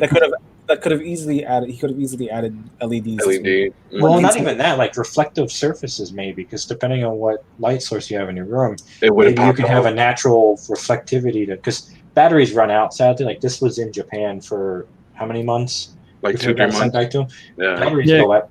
So maybe you have to use other. There's that's kind of a point of contention because the 2018 winner had LEDs and stuff all over his kit, and that Mhm. lasted the full year that it was. I think Really? it's still there now. Yeah. Oh shit. Yeah, because So- I know like his Kasatria, his batteries ran out. He said within the first 2 days. Mm. It all depends on the battery source. I mean, it could limited also on where be- you can put that stuff. You can also use an external power supply, so it's not. True. I don't know if Bandai provide, but that's beyond. That's in a specific competition. So, Yeah, it's a point of One- contention. One thing about the dropping of this, I feel like the parachutes could have been laid out a little wider so that they aren't grouped so hard. It would have lended Yeah, maybe to longer lengths on the rope. and the rope doesn't have the drag that something Agreed. this heavy would have on those parachutes. I absolutely made a note on that as well, guys. Mhm. Right? I feel like Tension. the slack in the arm it betrays the name of the thing, which is airdrop. It's not dropping. Yeah. Yeah. It's like So, floating. It almost But- looks like it landed and like they're billowing down, like that like right when you land Yeah. and the chute just It's a chills. Like, it's but bubble I'm not trying to bubble talk shit. Jester. It's a what? Bubble Jester. You guys ever say that? Yeah, You know, Now- it's the dude with the 3 balloons. Looking at it from a standpoint of real, because this is the goal of this kit was to ratchet plausible. When they do airdrops of heavy equipment, they actually have a huge lead on the line. So you're looking at maybe 20-foot line between parachute and equipment, and that's naturally because it's a gravity feed flow. So it just goes with wherever the wind blows. So I think the length of these lines from the chutes could have been lengthened a little better. That way the grouping isn't so tight and awkwardly looking, because no parachute lays at an angle, it lays Well, I flat. think That would have probably benefited that kind of, and it also would have allowed the light too. I think That's that what I'm saying. Directly into the shadow. I think in terms of cutting the line between realism and fantasy, I think this cuts a good balance of it. Just because you don't want like a massive line in between Yeah. True. the, Yeah, the you don't parachute carried and away. the Yeah, suit right? itself because Probably you didn't have enough. you need the details that he's adding to be the focal point. If you have this massive slack of line between the parachutes and the kit itself, you're going to be looking at that. Why the hell is that line so long? Yeah, You're not gonna plus be you looking have dimensions you have to face within this competition as well. They have to be. I just Yeah. think it needs There's a balancing act. You gotta play Yeah. realism versus shadows Yeah. versus aesthetics and yada yada. And again, it's because Yeah. it's master grade, right? If you were to kind of expand on that and do what we're saying, it would take up a lot more space, Yeah. right? You only have 18 inches to work with. Exactly. Yeah. So So that high grade. not every answer is the right answer, but yeah. So also, yeah, to pick on something else, go ahead, Brian. that was me. It's Chris. Chris, go ahead. So one thing I do actually like about some of the things that Tim, whoever his name is, added is the small amounts of green detail. Yeah. The highlights on the light bars. Yeah. The Well, light even bulbs all over. green in the helmet and the backpack, like the separation It's between. got the orange on the parts, the rings of the backpack as well. Yeah, just these little details that you don't really get to see in some of these photos because obviously he's picking and choosing the angles that you're seeing this thing in. But when you're in the presence of this kit and you're looking at it and you've got a flashlight on it and you're seeing all the little details.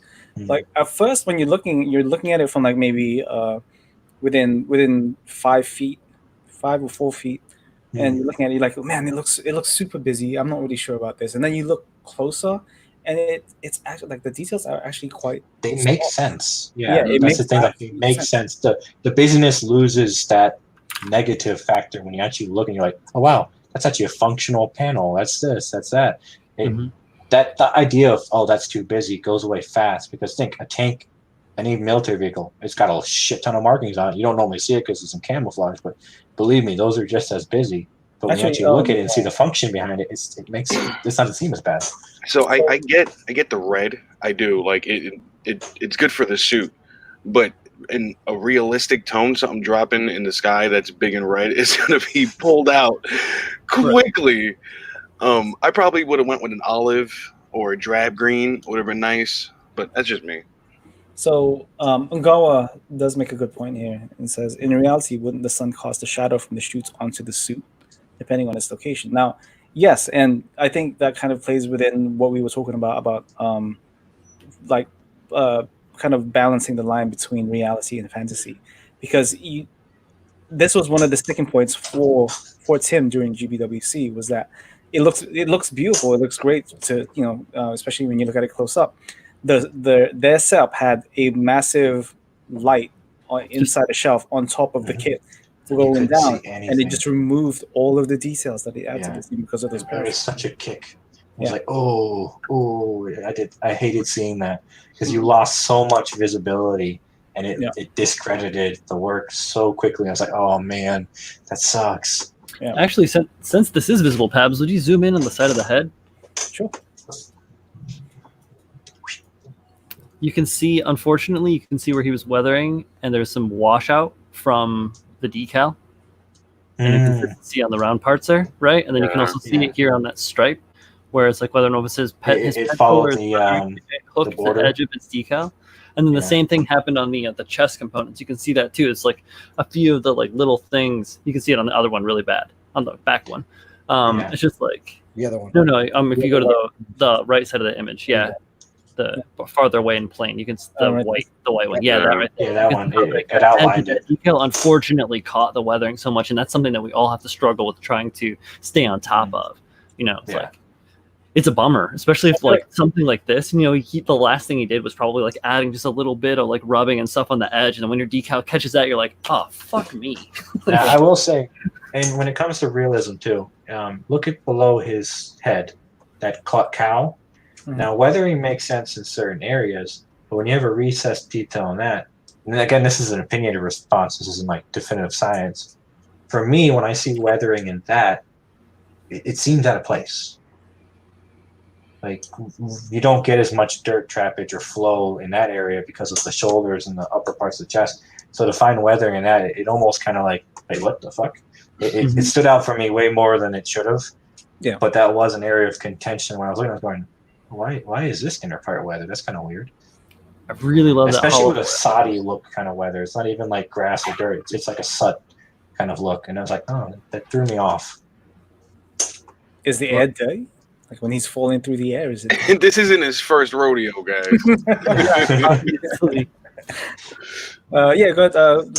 What you were saying? Were you saying something, Brian? Oh yeah, I said I love the hollow foil he put in the visor. Oh yeah. That really pops. Look how that pops. Yeah, look at the rest of the kit, because the rest of the kit is absolutely matte. Yeah, especially that first one you posted, Pabs, the first picture you showed. Yeah. When it shows him looking down the sight, that's like, oh my god, seeing that visor.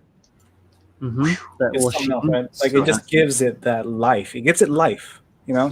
So with the for all those Transformers fans out there, for those that collect figures, It's got I think 6 more The build. little details, man.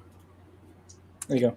Yeah, I think we've got like 6 more or 5 more to showcase. Mm-hmm. Maybe another hour. I don't know if he's trying to burn us or what, but yeah, we've got a couple more. I mean, longer than you can go, Freddy. We covered Tim's thing. So I think you guys have seen this thing everywhere. This shot right here is Tim done good. The yellow. No lie, Tim done real good. Yeah. The yellow, like I said, the green details. The greens, the yellow. Yeah, zoom in on the It's not the like skirts. killing. He didn't like with those those lights he does. Yeah, those and he has them green- like on the upper thigh and the legs. Conveniently placed. Wait, in is that nice supposed to be balls. white too? I never noticed that. Is that supposed? Yeah. Hold on, one at a time. Okay, go ahead. So on the left side you have the white panel above the green. On the right side you just got a red one. Is that supposed to be like that? Oh, interesting. Yeah, that might be a forcep. Yeah. Or maybe it is. We don't know. Well, we can. Oh yeah, Freddie, go ahead. Submit something. Go ahead. Send Yeah, it go for it, Freddy. Hold on. Let me go ahead and reopen and Freddie, Yeah. the form. Go ahead and submit it, Freddie. That's fine. Now the thing that I will pick on is, I know those green things are supposed to be lights, and then on the top on the shoulder is supposed to be, I'm assuming those are red lights. But if you're going more for realism, you're gonna get red and green on each side, not green on the bottom and red on the top, because those lights are there. And Tim knows this. Like like Julio said, it's not his first rodeo, but like any military vehicle, especially one that's going to be in flight anywhere, the colors are there separate. Front, back, side, and side are different colors.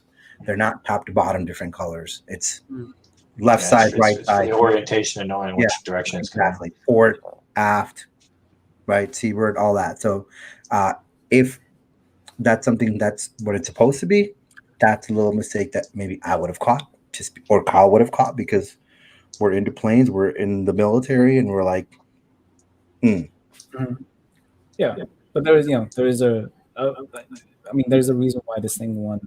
Yeah. And then this actually moves to a good point. So when you're in competition, you have to be leery of your audience. So if you're submitting a historically accurate or a realistic piece in IPMS, those guys know this stuff bread and butter. They will catch discrepancies in that.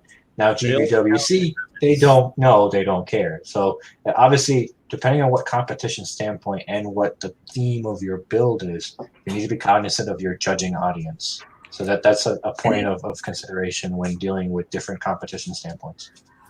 And also, I will point out, I don't know if it's still there, but on the base, and I know you can't see the pictures, but I've seen this thing up front, so I know there was a tiny little hair in that little picture in the base. Oh, there was, yes, there was, yeah. So I don't know if he got rid of it or not, but it was there, and Tim knows it's there, and it's something that I docked him for, just because as you guys know, Tim is on much higher. I put him on this platform. He's there. A lot of us do. And when I'm gonna judge something like that, I'm gonna get that nitty and gritty. Be like, it may not be your fault, but it's still there. Right. It's a phenomenal build, though. Phenomenal. What was his name again? Tim Harkins? Child of Doo-Doo. So I think he's on Instagram. If you guys want to like give him some support, I don't know how many followers. I think he needs some. Yeah, he probably needs some followers. Yeah. And having said all that, I have that thing in a 24x36 as a poster. Yeah. The thing I love about it is you can watch that build from beginning to end on his YouTube, and I've watched that. I literally, because I did the documentation for him on the script, and just knowing what he put into it and what most builders that went to Japan put into theirs, that's a testament that as long as you put time into your craft and you make sure you have straight lines, crisp designs, things of nature, even simple details will go a long way. Very long way. You don't have to fucking take this and then put this and do super hard, crazy kit bashing work. You can do simple detail work and really make a crisp, clean, presentable kit and go places in competitions. So, if you don't feel like you want to kit bash galore and, take 17 kits into one, but you want to do something that's close to that, know that there are places for that and there's success in that. So don't let that deter you. I highly suggest getting your favorite suit and going hard on it. Mm-hmm. Yeah. I mean, the only way you'd ever ruin that kit personally, I think, is ruin your own kit is if you do something you don't want to do to it. Yeah. If it's the way you wanted it, then you win. That's all that matters. That's right. Absolutely. Okay. Who's next on the chopping block? Good luck, Tim Harkins, on the rest of your career. We wish you luck, and if you need any advice, hit us up. I might try to reach out to you. I think you could benefit from my influence. Okay, so next on the stage. Is it a stage? All right. Is contestant. So this one is a little different, because usually when I see somebody building something, they don't really go for a theme, but this guy went for a theme. So this one is by Herbert Markey Jr. He goes by he doesn't specify whether this is Instagram, Facebook, or Twitter. I'm guessing it's Instagram. It's gunplod.omri. And the name of this build is, there's no name. He says he is a USC alum and wanted to commemorate his time at the USC School of Pharmacy by giving this kit its school colors. That's how you say it? Well, if it's football at school, they carry the same colors. Okay, so that explains a lot, actually. Clearly, I did not go to school here. Trojan? Yep, that explains everything. As soon as you said the college, it was like, I get it now. Yep. 'Cause like I said, I didn't read anything about these prior. I don't know, but here we go. So he used a Moon Gundam, a high grade Moon Gundam, and painted it in USC colors. I really love the colorway. Yeah. It's really I really mean, nice. It even lends though he had itself like a background behind why he chose the colors, I think those are amazing colors anyway. And placement, you could put orange or red in any type of combination. I think he did a good job. I genuinely think that if he and Kevin switched backgrounds, both would pop. Oh right, so it just had a Yes. black You got background. that white to black and then gold to I Yeah, guess that's a kind of off white. yeah, it's like a cream. Yeah. It's nice. It's real nice though, and that colorway lends itself really well to the Moon Gundam. I do like the placement of the lighting too. He has kind of like a bottom light, so it casts the shadows in the face. That's kind of ominous. I think that's cool. You can still see the details without it being completely blacked out, but it gives that ominous, I'm gonna kick your ass kind of look. It's very forbidding. Yeah. So So definitely, color-wise, it's fantastic. As far as it reminds me of the Mark V. Yeah, Ooh. I can see that. I It agree has the same colorway as the Mark V. exactly the 78.5, and also to the Tri Burning also has like Mhm. and The Wing Hano. the kinda. I think Yeah, the Wing Hano too with the flames. Yeah, I agree. I love this little stripe of red right here. That goes on the back of the from the ear to the back of the head. For that Yeah. psycho frame piston. Yeah. And yeah, just awesome color. Now I don't know if he used like different shades of white or gray. I don't know if It you guys looks like it white and gray. Yeah. yeah, so Yeah. gray in there. I feel like it could use grays, more. yeah. There's a gray and a white. I mean, yeah. So I feel like he could have been a bit more generous with the where those two colors are spread out. So Yeah, you instead of can see here concentrating on the chest only, maybe. yeah, kinda- the chest is all gray, and then you've got Yeah. like a massive chunk of just gray on the inside of the leg. it's losing separation. I think I have the same critique. You could have been a little bit more generous with panel lining because you, even in Yeah, the it's inconsistent. shield and in the legs, you just see there's Yeah. parts where you could, if you had just added that panel lining. Well, because the chest, there's no panel lining in the chest whatsoever, but he's got it on like on the knees and the thighs. You can get it on the Mhm. shoulders, Yeah, but like not on the consistency of inside of the shield or the inside of the effect part. Exactly. Yeah. So it loses its dimension that it could have just by because that gray panel lining looks freaking great. Whereas the black, Yeah, the gray and the white. Yeah. And don't be afraid to mix up your panel wash. It's like gray, black, and Browns. brown. Yeah. Just use them all on one kit. It doesn't matter because some kits will benefit from a gray panel wash if you have two white pieces going together, or you have whatever. But if you have like a gray piece and a white piece, feel free to use the black. Like it just feel free to use them all. You don't have to just use the one. Wow. So, yeah, I think overall, I did like this kit a lot. There were things that I feel kind of needed a little extra work. yeah, there's a good handful of holidays in the paint. Yeah. Like I do miss, like we talked about the washed out areas right here on the chest. Like there is some separation here that I feel could have benefited from more than just one color. Yeah. Like have orange in the center most part, or maybe yellow around the outside kind of thing. And I also believe he should have carried the orange and red, or the red, the orange and yellow accent throughout the kit, because after the waist, you no longer have as much orange, and there's very little I think yellow, that was and it's all like gray and white.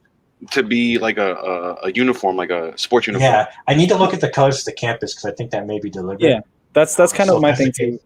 That makes sense. Unless you know that this is the colors of USC, I don't even know what USC is. Then it's kind of University of South California. It's California? I thought it was South Carolina. Yeah. Maybe South Carolina. Carolina is Tar Heels. Yeah.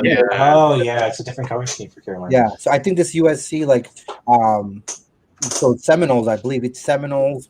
I keep thinking maybe Seminoles, Florida, isn't it? South Florida. South Florida Seminoles, yeah, that's. But it either way, the colors they're like a reddish orange with the yellow, and then I think the pants for at least the football team are like the gray and white with the red stripe there. Okay. This would be a deliberate. Yeah, it could be very deliberate. You're right. Okay. Yeah, it could be. So, yeah, unless that's kind of explained, then that might be lost. And also,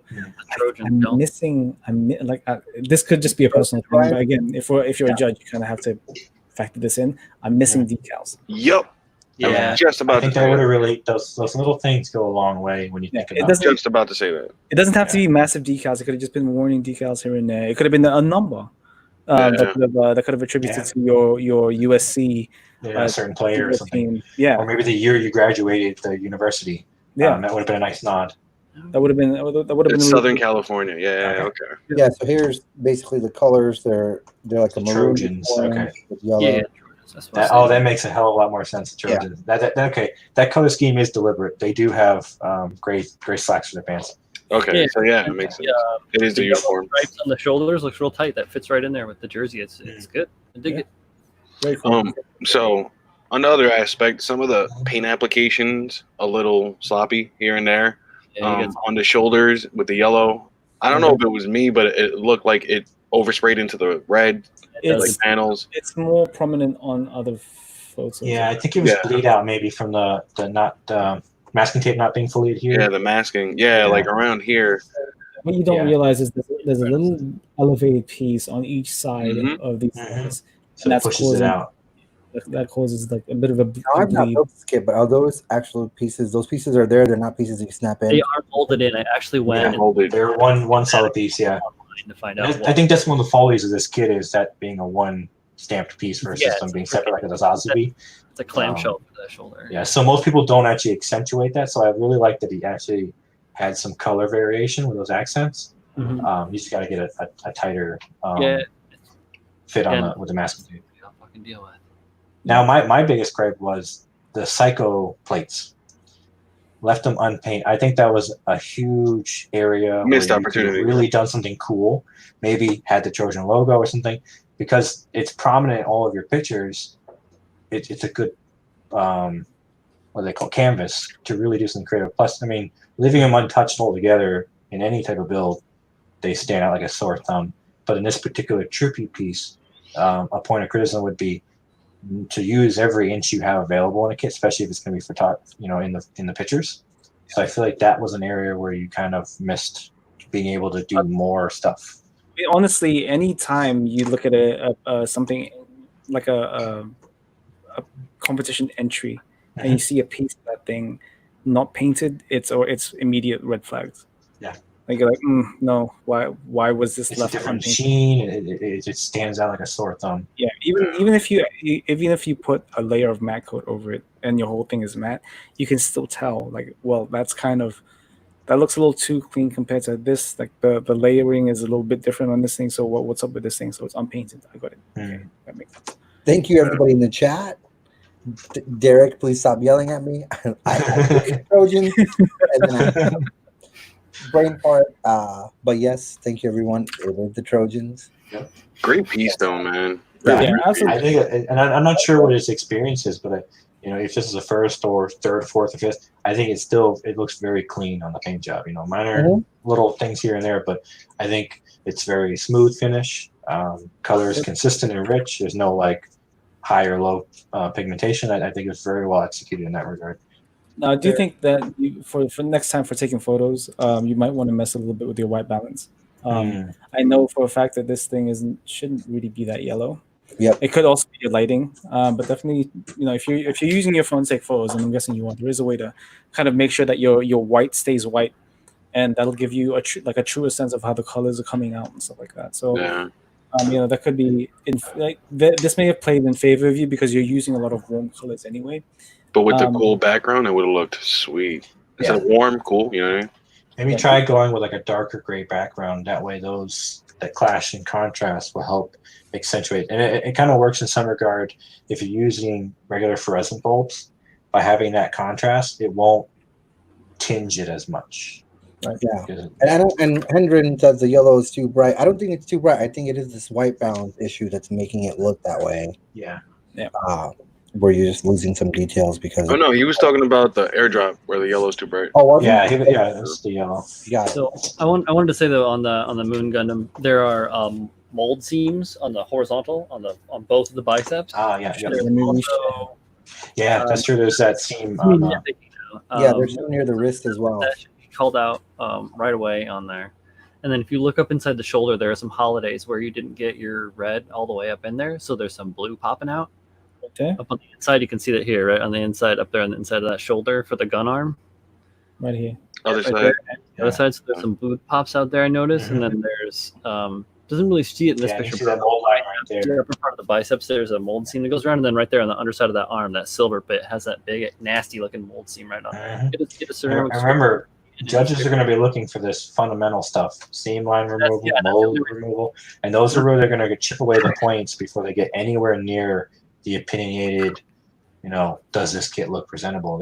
These are the standing where they're going to start. So when they judge, they're judging in typically 3 categories: the fundamentals, which is, you know, did you get rid of your panel lines, or did you get rid of your mold lines? Did you get rid of your seam lines? Was the kit constructed properly per fundamental construction process?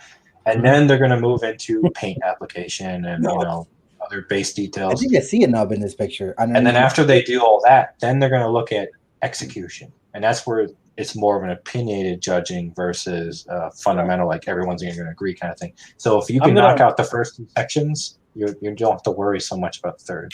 I'm gonna flip the coin here too, and say each and every single competition has different priorities. Yeah. So some competitions will prioritize creativity over finish. Some places will prioritize historical accuracy over build quality, and so on. So it's true. By the book, they say it's not that way, but let's be honest. It is absolutely. Judges are going to have favorites and non-favorites, even if fundamentally it's not that good. I always say, play to the judges, play to the competition. You have to. Did you say what? That thing is purple? That's first place right there. Yeah. No, like, yeah, just know the competition that you want to enter. Ask around, ask people who've entered it, find out who the judges are, and kind of just do some homework on what that competition is and who's judging it. That way you're better prepared to submit a build or build towards giving yourself a better chance to win in that competition. It just makes the thing so phenomenally insane and amazing that they will just blow everybody away. And they'll still pick at it, just like we are. Yeah. Like, you know, a lot of times you have to. When you're looking at one build versus the other, you're going to have to nitpick. And then sometimes it's half points that dictate first and second. Mm-hmm. All right. Hey, what's up, John? So on to the next critique. All right, we got one of our boys wanting to hear what we think of his build. His name is Tentacle Man? I believe his name is Manuel Claudio. Manuel Claudio.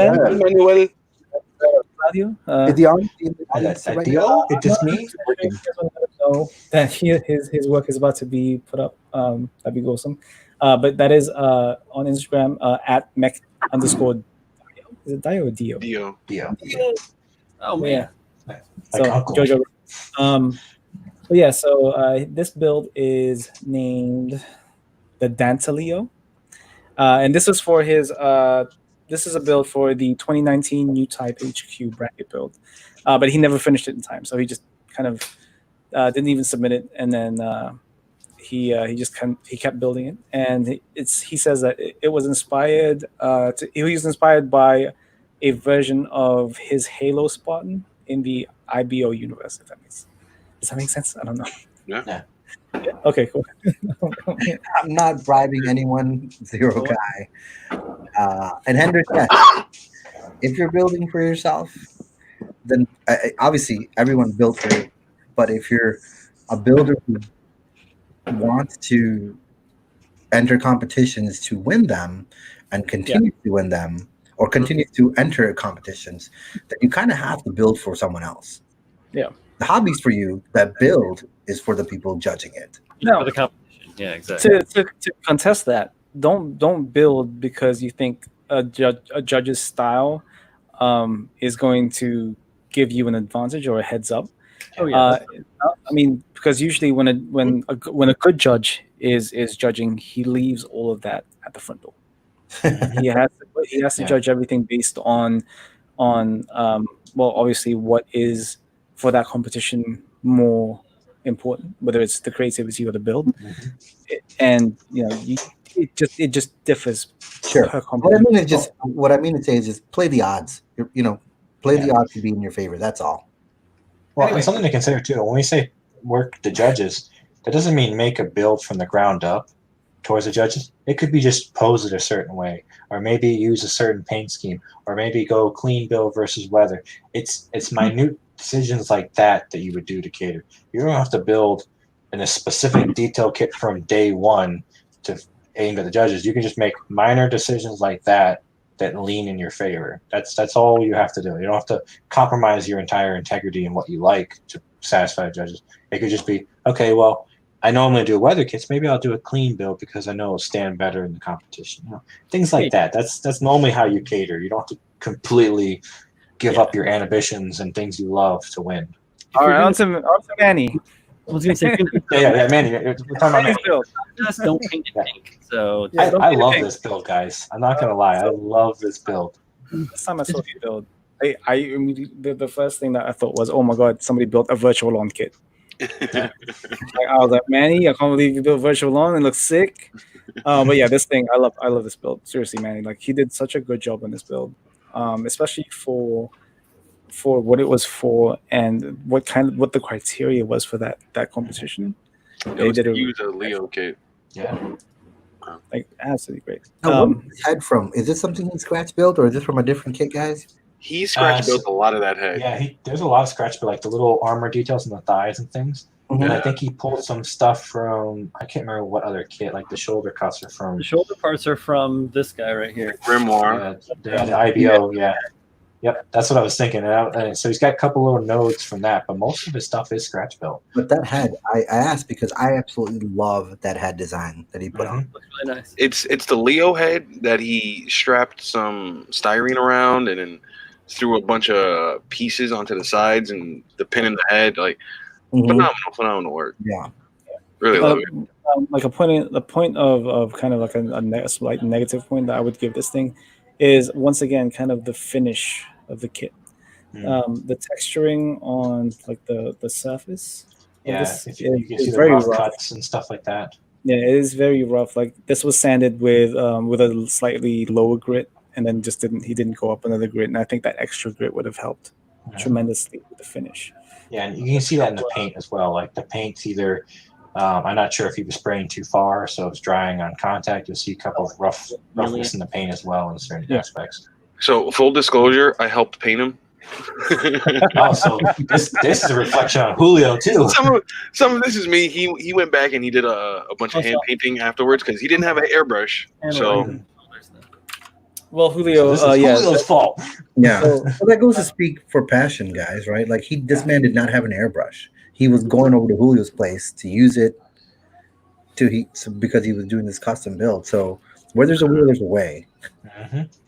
Very much so. I miss hanging out with my friends. Yeah. Now I love the color separation on the back here. Yes. Yeah. Absolutely great. There's a lot of detail in this leg that you would think, oh, that's the way the Leo leg is. No, nope. The Leo leg doesn't kick back like that. He actually modified. I'm not sure if it's existing piece or from another kit, but the way it goes from the knee and the up and the shin, that's not stock.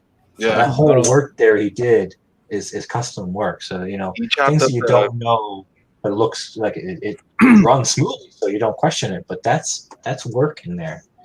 He chopped up the Dantaleo shins and just threw a bunch of stuff together. It came out amazing. I remember. That's that simple.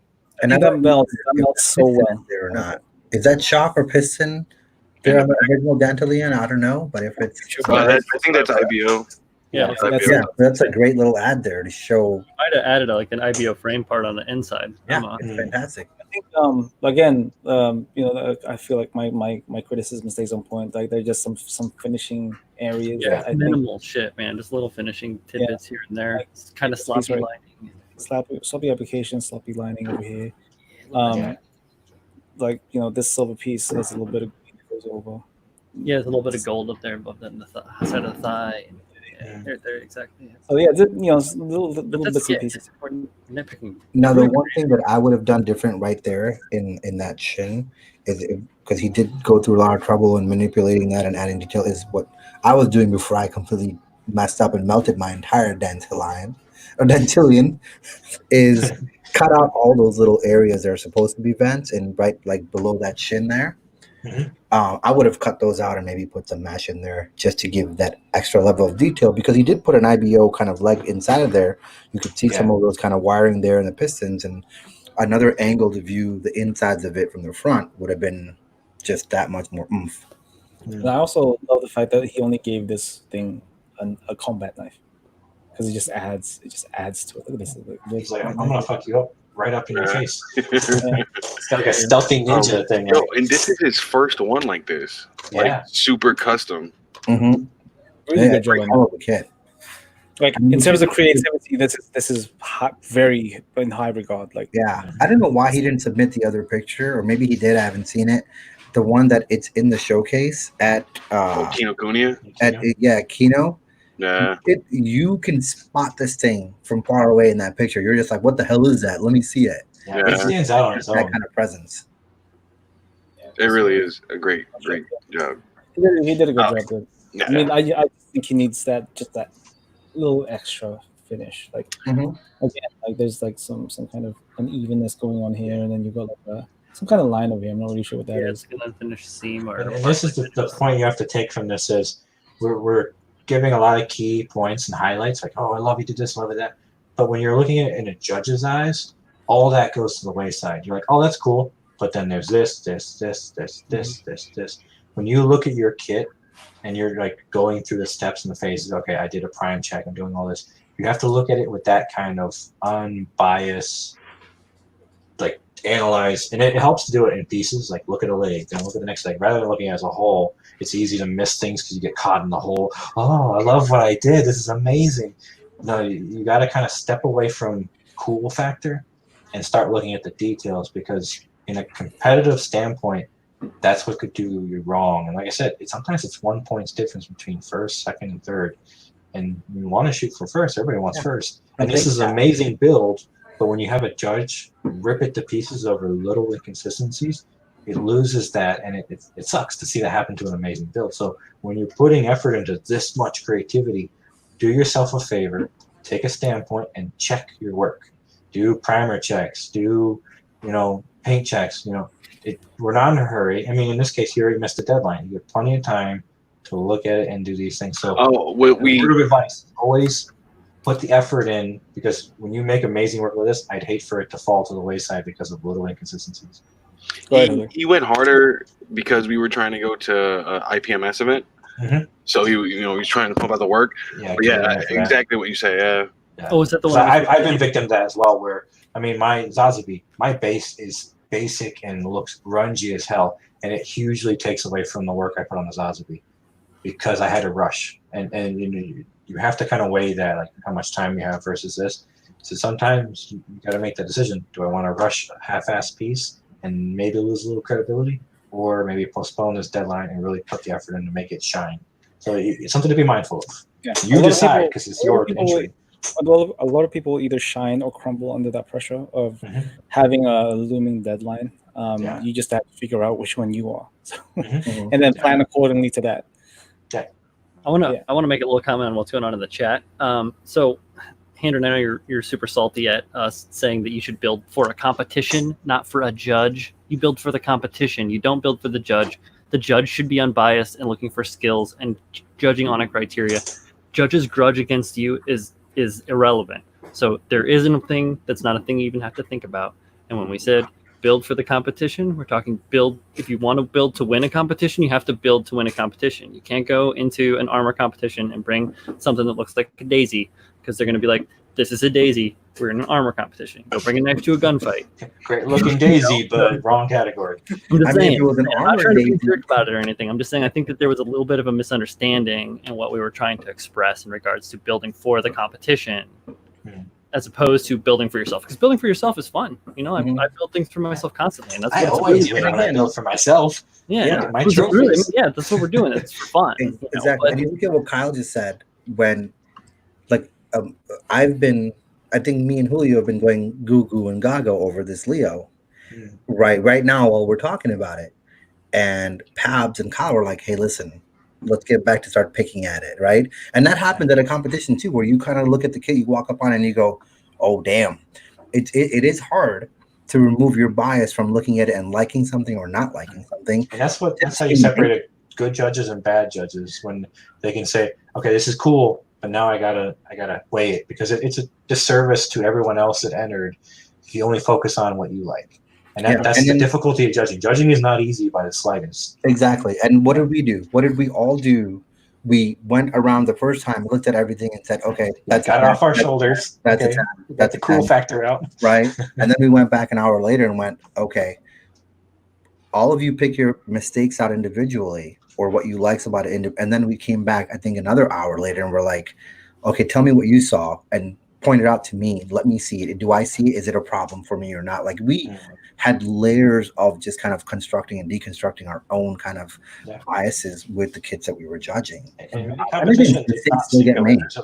Judges too, so you get that squash on bias when you have three differing opinions. So understand, there are some dramas amongst local competitions. It happens, but in more large scale competition, they actually have a pretty well built system where that stuff isn't as prominent. I'm not gonna say it's completely gone, because I've heard so many horror stories, but in most large scale, keyword on that one, large scale, that's not a factor. It is down to the skill and presentation that will dictate winners. Yeah. But getting back to this kit, excellent idea. I good love execution. And I think Manny is working on a master grade version of this. He's working on a ninja. He's got 2 of them. 9 projects going. He should be working on a 1/100 resin kit wounded, but that's neither here nor there. He's putting together the resin Barbatos Lupus Rex. He's got a more important resin kit on his agenda. I know. Okay, all right, I get it. You make me do the damn thing. All right. All right. So great work, Manny. I mean, I'm a big fan. Now we're gonna go ahead and. We are going to go ahead and take a break from the critiquing, and we have our first feature. Feature. You got to have a transition for that, Pass. Feature. Feature. Like, we'll just have you guys sing it. Like, go. Have a thing to shoot across. Feature.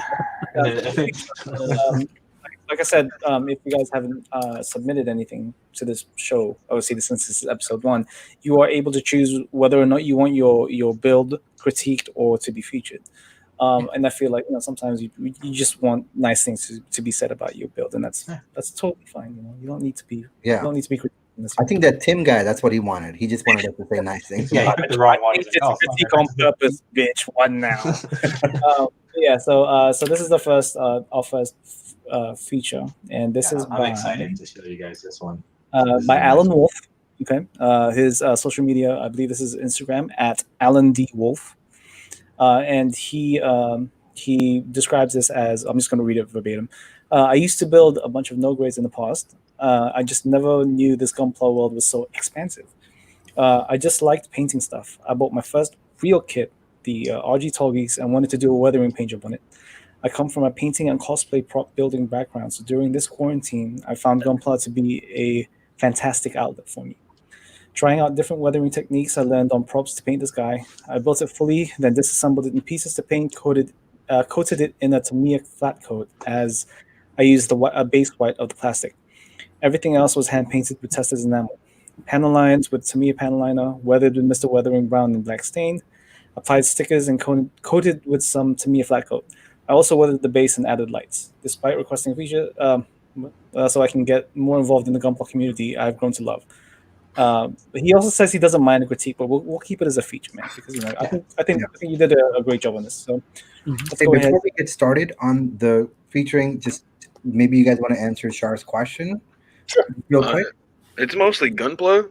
We can make a new show if you want. Me and you, Steve. Because I don't have a background in minis. I but I wouldn't consider myself an opinionated person on that category. I don't have a leg to stand on to critique minis. But that looks nice. I'd love to say I've done minis. I mean, I'm not. I have no familiarity with them. So I got 3 under my belt. Look at this guy. So let's go ahead and share this guy's screen. But if you guys want to either find we can. Because what's nice about this whole thing is we can rotate people out in and out. So if you guys want to do like a mini focused kind of episode, that's I'm more than happy to step back. Yeah, Let the guys we've got, know. we've got many painters in the community, so Yeah, plenty so of experts. Bring Uda in. yeah, Yeah, absolutely. Uda, Joel, Phil. I'll Yeah. just sit in the back and drink some stuff and then Just- it's ready. So I'm more than happy to do that. I'm gonna go make a drink while you're doing the showcase, brother. Sure. Okay, so let's go ahead and show this off right here. Look at this guy. So I love this. RG Torgies, very heavily weathered. Yeah, I think this looks pretty nice. I mean, what do you guys So think? I think one of the things I want to highlight, you guys probably got this vibe off it too. It gives it a very anime look. You know, like people paint a kit to look like the anime with the shadowing and everything. There's, I think the overhead shot really spoke to me. The way the weathering was. A lot of people say, "Oh, that's too excessive." Like that. There we go. That's the image. Oh my God! Did I get the vibe that this was from a It looks like an oil painting or some shit. What it Yeah, reminds like me it looks very tasteful. And I was like, oh my God, that looks just like he painted in like an anime-esque type paint job. It reminds me of, sometimes at the end of a Gundam episode, they're running the ending, and it's always like the end shot of like the main suit or like a suit in general, Just where it's like standing heavily battered and it's not working anymore. This final panel. Yeah, this kind of painting this kind of paint style in this shot reminds me so much of that. It's so good. Can you go back 3 photos? I think it is. Yeah, of course. Which way? This one or next one? No. So go forward 2. It's this one. I think it is. This is nice. Like it like gives the it a lighting. sense of scale. Yeah. You're looking up at the kid. Here's a quick tip that I love to give people who ask me for photography tips. Shoot up at the kit. Like, it doesn't matter what scale it is. It doesn't matter if it's a 1144, if it's a perfect grade, if it's a master grade. If you shoot up at the kit, it'll give it just this beautiful sense of scale. Remember, these are big robots. Don't be afraid to show them what they are. Yeah. It's Go ahead, William. Adding the rocks to it lends that this thing's been through something. Just around the bottom, it's good for design. I think. Standing victoriously. Yeah. Yeah. The weathering's real nice. A little bit of rust. It's a really phenomenal job on this. So here's a point of contention. So we've been talking about photography and contrast. If we go back a slide, Chris. When we talk about contrast, catering to the base color of the kit versus the background, this was worked great because look at the shoulders. You can see a crisp outline of the shoulder. So this is when we talk about you have a light kit, use a dark background. You have a dark kit, use a light background, because it's those edges that get impacted the most. So here you can see crisp detail of the shoulders because he had the contrasting background that worked in favor of that. So this is a huge note. Since we've been talking about other builds, I wanted to pay tribute to that in this regard because it was very well executed. Yeah, absolutely. So John, I believe you are Clean Builds owner, correct?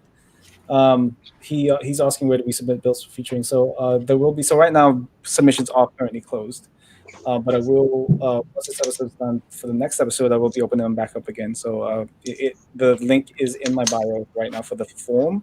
However, it is currently closed. So just wait a little bit. On the next go around, I'll definitely open it back up again, and then we can start. You guys can start submitting. We should add a third feature. It's a critique, feature, and roast. There's no roasting. We can't roast. Just for a bit of fun. We can roast our own builds. How's that? Yeah, I was gonna say, We got one later in the show we can roast. fine. Yeah. I'm Yes. fine with you guys roasting my shit. No worries. I don't know. This is a terribly beautifully built thing made by Brian. Sometimes. Then you'll be like, Makes my pee like, hard.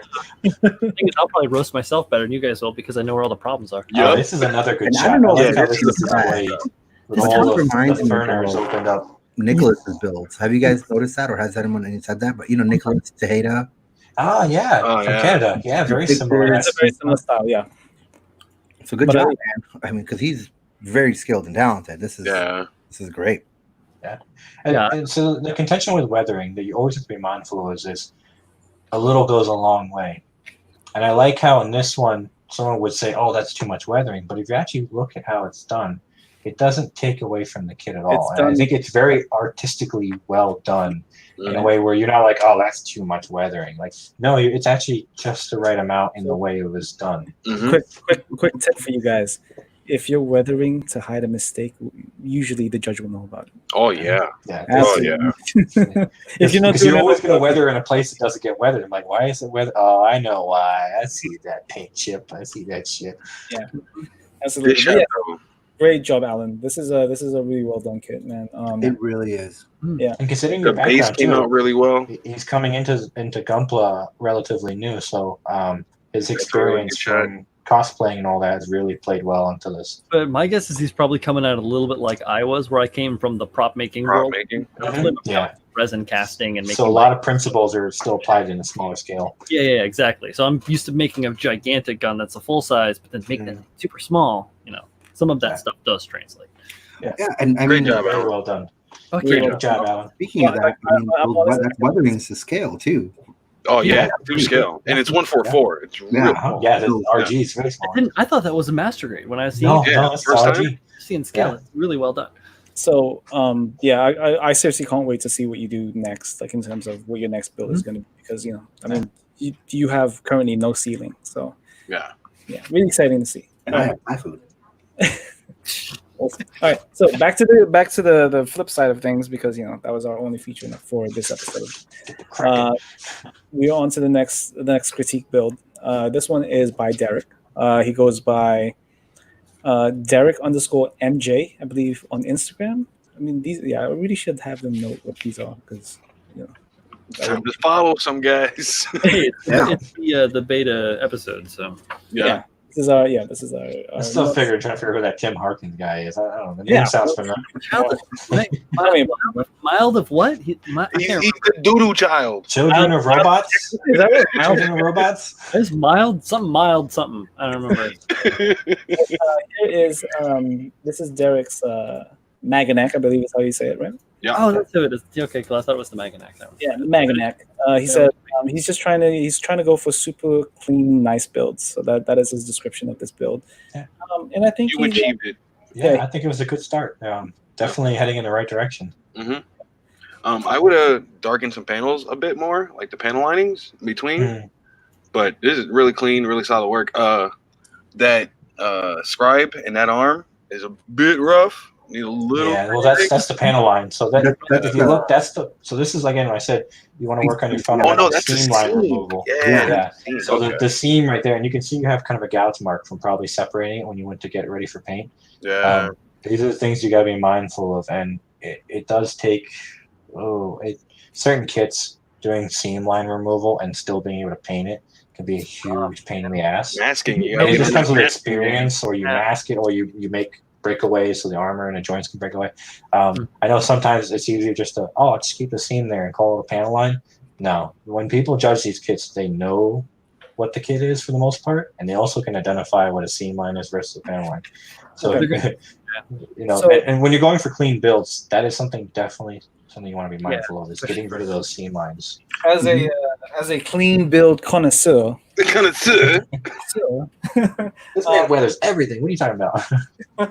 I think he did a good job, honestly. Like Absolutely. There are certain rules of building a clean custom kit that you kind of have to kind of follow. He did follow a large number of things here to do that. There are some things that I did notice that he kind of maybe could have taken the extra step and made this thing that much more cleaner, I guess would be the right word to put it. If you look at the shoulders here, like on either shoulder, actually, there is a little bit of masking bleed. First of all, kind of taping off the separation between those. So the masking, the masking bleed is kind of a first tip off that. You kind of just mask this whole area here, right, this yellow piece, and then just painted that area, or you could have gone the other way and masked this and then painted the brown. Yeah. However, it would have, like, if you had gone the extra step and cut out like a very thin piece of masking tape right in between here. That would have really gone a long way. That would have gone the extra step of making this thing look extra clean. I think like that was one of my biggest contentions for this thing. Another thing is your decal work is great. Like it's very good. I don't really notice any kind of big silvering. There's a little silvering right there. it's nothing too. I think it's the positioning of it though. Like Yeah, if you would have wouldn't have given it a so little close to bit the more. center It upper could, part. you could just be Yeah. using a setter or a solver, you know. Yeah. Yeah. Now, one thing I have is a nitpick is that decal on the bottom of the outside of the shoulder this is a sensor right here decal. So there's a sensor right there on your armpit. That's just you can read those decals; they all make sense. So Mecha decals. just saying, Mecha decals. try to These think about decals- where the decals would go in relation to it being like a real machine. It's just a little nitpicky. They thing. do look very familiar. Yeah. Yeah, Yeah. mecha decals. I think it's Yeah. that Is it that child Timmy kids? Harkin. Big Timmy's. Yeah, and Timmy's. at this angle, you can't really see like any of the silvering in those central decals. Yeah. And you kind of see. So if you go, and there, I think that's a knob mark right there, like literally right above my Right finger. in the center. Yeah. Oof. Yeah, you gotta be mindful of those little things. That's why it takes people longer to sand than it does because. So the left shoulder pap. So here's something I do, and it's my just right, what I do that might help. So Hold on. One sec. if you just build a kit and then you like see it and you stand back and see how you're coloring, and then you come back and do your cleanup work. What I do is when I build a kit, and I don't really do much cleanup unless I want to while I'm building it. If I'm doing it and I'm gonna paint it and do a bunch of customizing, I take a yellow highlighter, or actually no, I'm currently using a green highlighter, depending on the base kit, and I highlight all my nubs.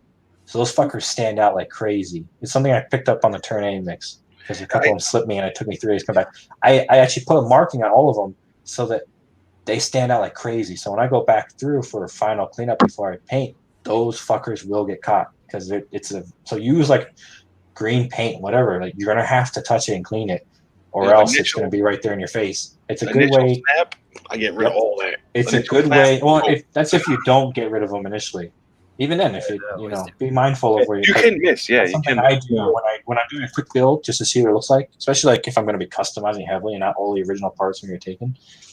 I don't have time to do cleanup. That's the way I can do it. I just come back through with a little green dot, touch all my pieces while I'm snapping together, and it's easy. But this is just a super complicated methodology that I use to make sure I get everything. But since your goal is to move towards super clean builds, that's just something to be mindful of. Yeah, so that's on the shoulder. That left, it's on my right, but the left shoulder of the kit, I think. Are you talking about this little scratch? Yeah.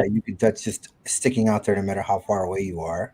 Yeah. That gash. Something you have to sand up. Yeah. Just and then rechase that scribe line too. It looks like that scribe line got mangled a little bit on that. Yeah, right there. I think my biggest thing is the frame. It's very easy to see the frame, or what? and it's something that was kind of left untouched. And it's like, oh, you could really. I know she painted it, yeah, but I mean, like again, I told you those little details. Like you got a gear here, paint it in a different color. Oh yeah, like a way to add some contrast to that because it just looks so monotone, and that really hurts you in the long run if you think about it.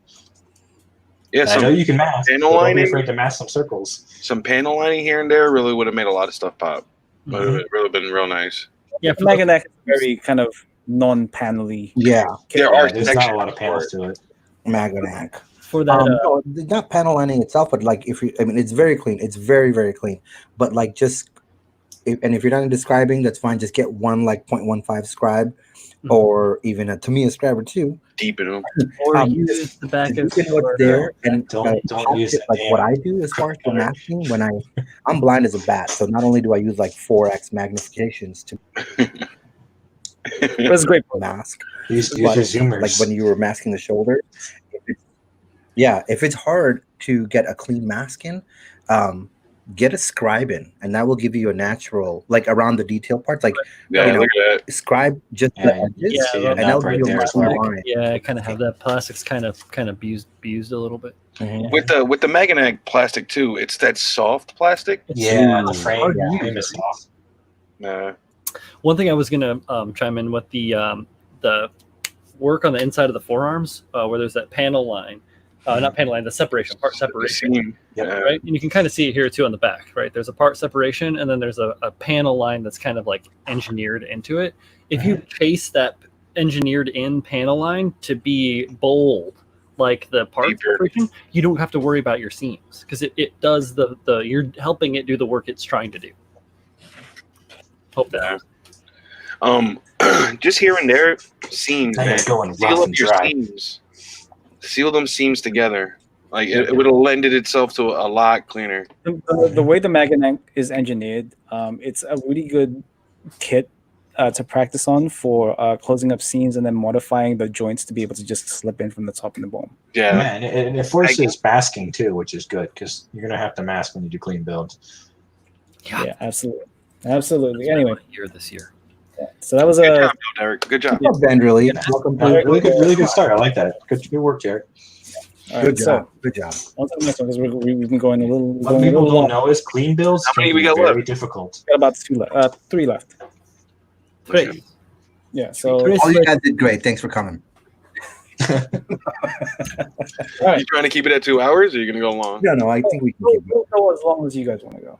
Okay. Let's- It's not Hey, we 70 can finish these up. that are left. Let's finish them up. Yeah. yeah. So The last one you can ignore if you want. Oh no. Anyway, Hi, the Meg. last one. No, next one. Next Actually, one. the last one is Freddy. Next one is by Chase, aka Pencily Stick. So pencil with and then Y and then stick on Instagram. This is a critique. So the name of this is Discreet, or aka the Scrap. And the main inspiration to build it was the Sagok legs. I wanted to see a mobile suit that had those claws as legs. I expanded on that and just got other high grade parts that fit together. The claw arm just seemed to match with the whole industrial vibe, and the other arm is almost like a crane. The paint scheme is nothing to write home about since I was mainly testing paints, and this is my first custom / kit bash, and I'm 14, and the paint is enamel paint, and I hand paint, so that could explain a few things. Did Homeboy say he was 14? Yeah. He says, yes. Legit. You got a long journey ahead of you, bro. Good start. It's pointing in the right direction. I gotta say that much. Yeah. That's the whole point of the show, right? So Mhm. let's go ahead and share this image right here. Boop. Show me the money. Hey. we go. So This first is of all, the unpainted This is version. the raw state, right? yeah, this is the worst. First of all, like very creative kit bash. It's Mhm. definitely something I've not seen before. I Like, have not either. Yeah. yeah, so, It's yeah, unique. Out there. very unique. I think the torso is the silver bullet, right? Yep. And then you've got like a GM sniper arm. Yeah, the left. Yeah, the lower. Is it a Jim Sniper arm or is it a It looks like a GM arm. Looks Yeah. like some I kind think it's a Type C. Like, whatever it is, a gym or a, could be a Jagan? it's a sniper. I No, think Jagan like has different Forearm shape. above it. Because the Yeah. Zigzag lower arms, those are high grade lower arms. Yeah. So it's a high Well, you can see the kid he took it from on the Yeah, one it's right. right there. Okay. I Yeah, think so- it's like just a regular GM. There it is. Yeah, so very creative. I think you did an excellent job here with kind of taking the Zigok arms and going, those would look pretty cool as legs. Yeah. So here's like another shot of It yeah. So painted these are definitely GMRs, man. The color scheme right here, Yeah. this screams GM Sniper 2 to me. Yeah. So I'm guessing that's what that is. And it looks like he's starting to add a little bit of color here because like these are pretty much purple, right? I believe. Yeah. Yeah, this is the painted. It's painted, yeah. And, And those shoulders are hips. Those are the hips from the silver bullet.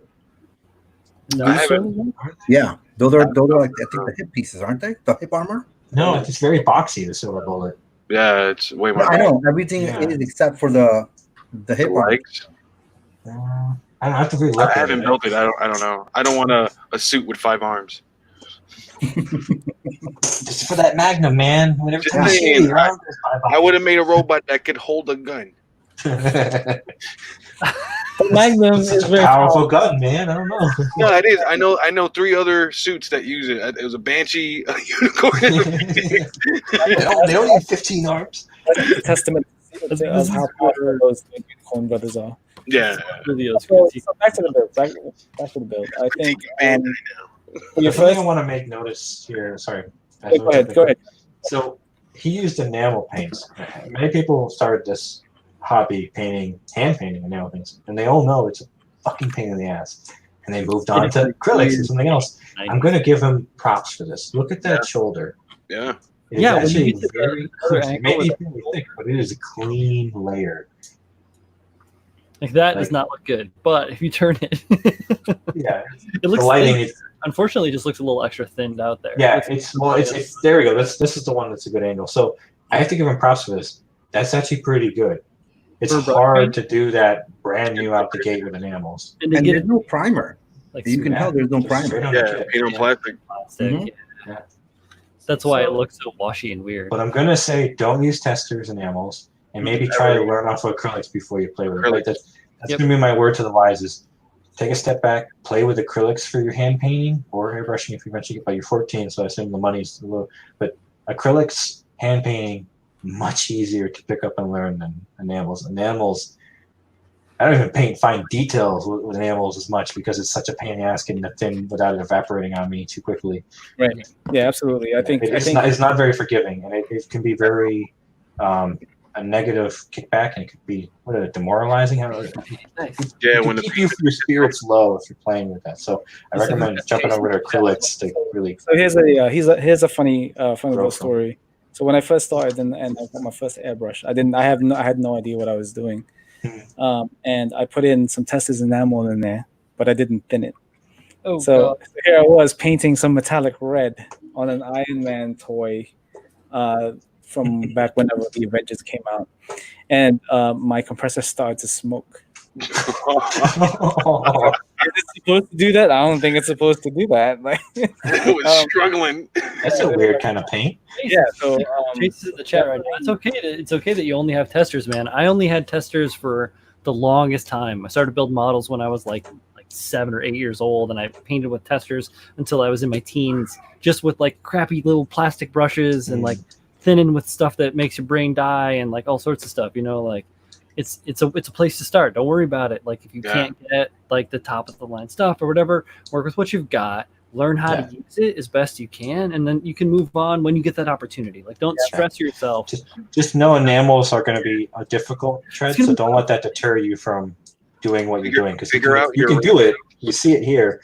Just don't let it push you away negatively when you have a couple of failures, because sadly it will happen. But you're heading in a good direction. Yeah, what Stay I strong. hear as a 14-year-old is ambition. Like this. This is something I've never seen before as far as kit bashing things go. It's very ambitious, unique, and it's very unique. You need to stick with that. That's creative. That creativity, the semantics of how to paint and all that will come to you. Yeah. Creativity you can't learn. Me critiquing its overall shape and the shapes you got blocked in there. The extension of that one arm is a little off to me. I think if you would have left it as what do you call it? The three joints. Yeah, like it's a bit off to me. If you would have had one with like the proportions are off. If you had one regular arm and one like monster arm, that would have looked really cool. Well, I think he was going for the crabs, and crabs are multi-jointed along the. So he was mentioning he liked the what's called lakes. You said so. I think he was going for a crab theme, which would make sense why the multi-joint. Yeah, they have the one big and then I see that. Yeah. I want to say that was his direction, so that makes sense why he has the three-jointed limb, because that's similar to a crab limb. And also, I may be wrong, but I don't think there's any actual cutting and modding done. I think a lot of it is just a plug and play kit bash. Yeah. So that could also be a reason why maybe he did want to shorten it a little bit or not. But it could be difficult to, and especially when you're 14, you're not really rolling in dough and having a bunch of kits, so you got to be creative with what you have to do. Very little, mistake making on, and that makes sense. I think overall, man, like your creativity is off the charts. I mean, I believe it's at a higher level than some like well experienced. Out the gate, you're heading in an amazing direction. Yeah, like I think a lot of these guys are right. Like I think just do just stick to the hobby. Keep doing what you're doing. You like I said, like all the technical stuff will come to you eventually. And man, like really excited to see what you do next. Honestly, very much. Yeah. Keep it going. Yeah, keep going, bro. So that was that.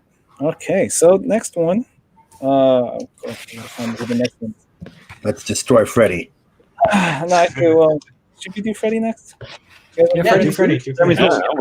We got what, 3 left now? No, 2 left. If you want to do mine, actually, I don't mind here. It's up to you guys. Which is the most beneficial? Yes, this is second to last. All right, so let's go ahead. So this is a build by one Freddy Was Wrong. I believe he goes by the handle of Freddy was wrong on Instagram. He gave us Everything. 0 description for this build, but I can tell you guys the moment you see it, you will know what it is. Okay. All right, so let's share the screen. And he said this was for us to roast, right? He wants to roast. He said roast me, daddy. So He yeah. did say roast me. I will still say I'm not going to roast him I was because playing around. that's going against what the show is about. But I will give my opinion. Yeah. Freddy's fucking it up. If my honest opinion sounds like a roast, I'm sorry, Freddie. And also, I'm seeing Chase on the chat saying thank you, dude. Yeah. Oh yeah. Great job. Chase, I think you're heading in the right direction. If you ever feel like you want some opinions and the show isn't going on right now, or it's in between episodes, just hit any of us up, man. We are always more than happy to help. Like that is one thing that we've made sure we have kind of portrayed like to everybody. If you ever need help, just send us a message. We hide no secrets. We are more than happy to kind of let you know what we do, how we do things. Yeah, and if we don't have the answer, we will find you someone who does have the answer. We say like, yeah, we'll find someone that has it, knows it, and if they don't, then I'll learn with you, man. We'll figure it out. Hey, Ooh. I know this build. Oh, It's a little big. this was a GBWC. I think someone's overcompensating. Yeah, I believe the title of this build is overcompensation. I think Oh, so it's Freddy Torres is the name of it? this is Freddy Torres. It is here, Freddy Liz. overcompensates. Always. This is pretty crazy. I'm not gonna lie. So first of all, the first time I saw this build, You guys remember he submitted this at a GBWC event, Yeah, and I believe he placed. And yeah, down in SoCal. Yeah. So first of all, Kawaguchi got his hands on these balls, and he The enjoyed first- it. first thing I noticed about these things is I know you guys have seen it, but I love it when he adds things like this to this. Oh, This yeah. little piece of look right here. Little signature right there. Beautiful. Yes, absolutely beautiful. Like I looked at that and I said, "Yep, okay, I see it." Smart. The paint is so solid on those balls, It's- man. yeah, dude. Exactly. Well, So they're actually nice. shaded too. If you guys want to read the comments from Vendor Lee in the Yo, those blue balls are nuts, guys. Oh, meat flaps. I haven't seen Yeah, in a meat long flaps is dope. Yeah. 2 weeks to build this. Yeah, Man, I 2 weeks with blue balls has got to be rough. 2 weeks build. Dig it.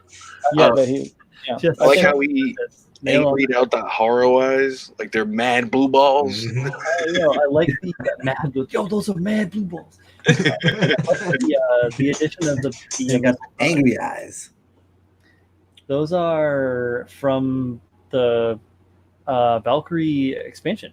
Missile pod? Or the hands? If you're looking at the hands, those are the Jigen knuckles that Brian and I are Oh yeah, using. yeah, I know. I got the jazz hands. I'm talking about the missile pods on the side of the gun. Oh yeah. Those are from the Valkyrie 120 or 172nd add-on special add-on parts from the Do You Remember Love? Is that a Bandai? It's a Bandai. kit. Yes, it's Bandai. Yeah. I'm pretty sure that's what those are. Am I right, Freddie? No, what is this black? Oh, okay, that I was gonna say. That other Yeah. picture shows Like the the- damage. You know how damage. one ball's always better than the other.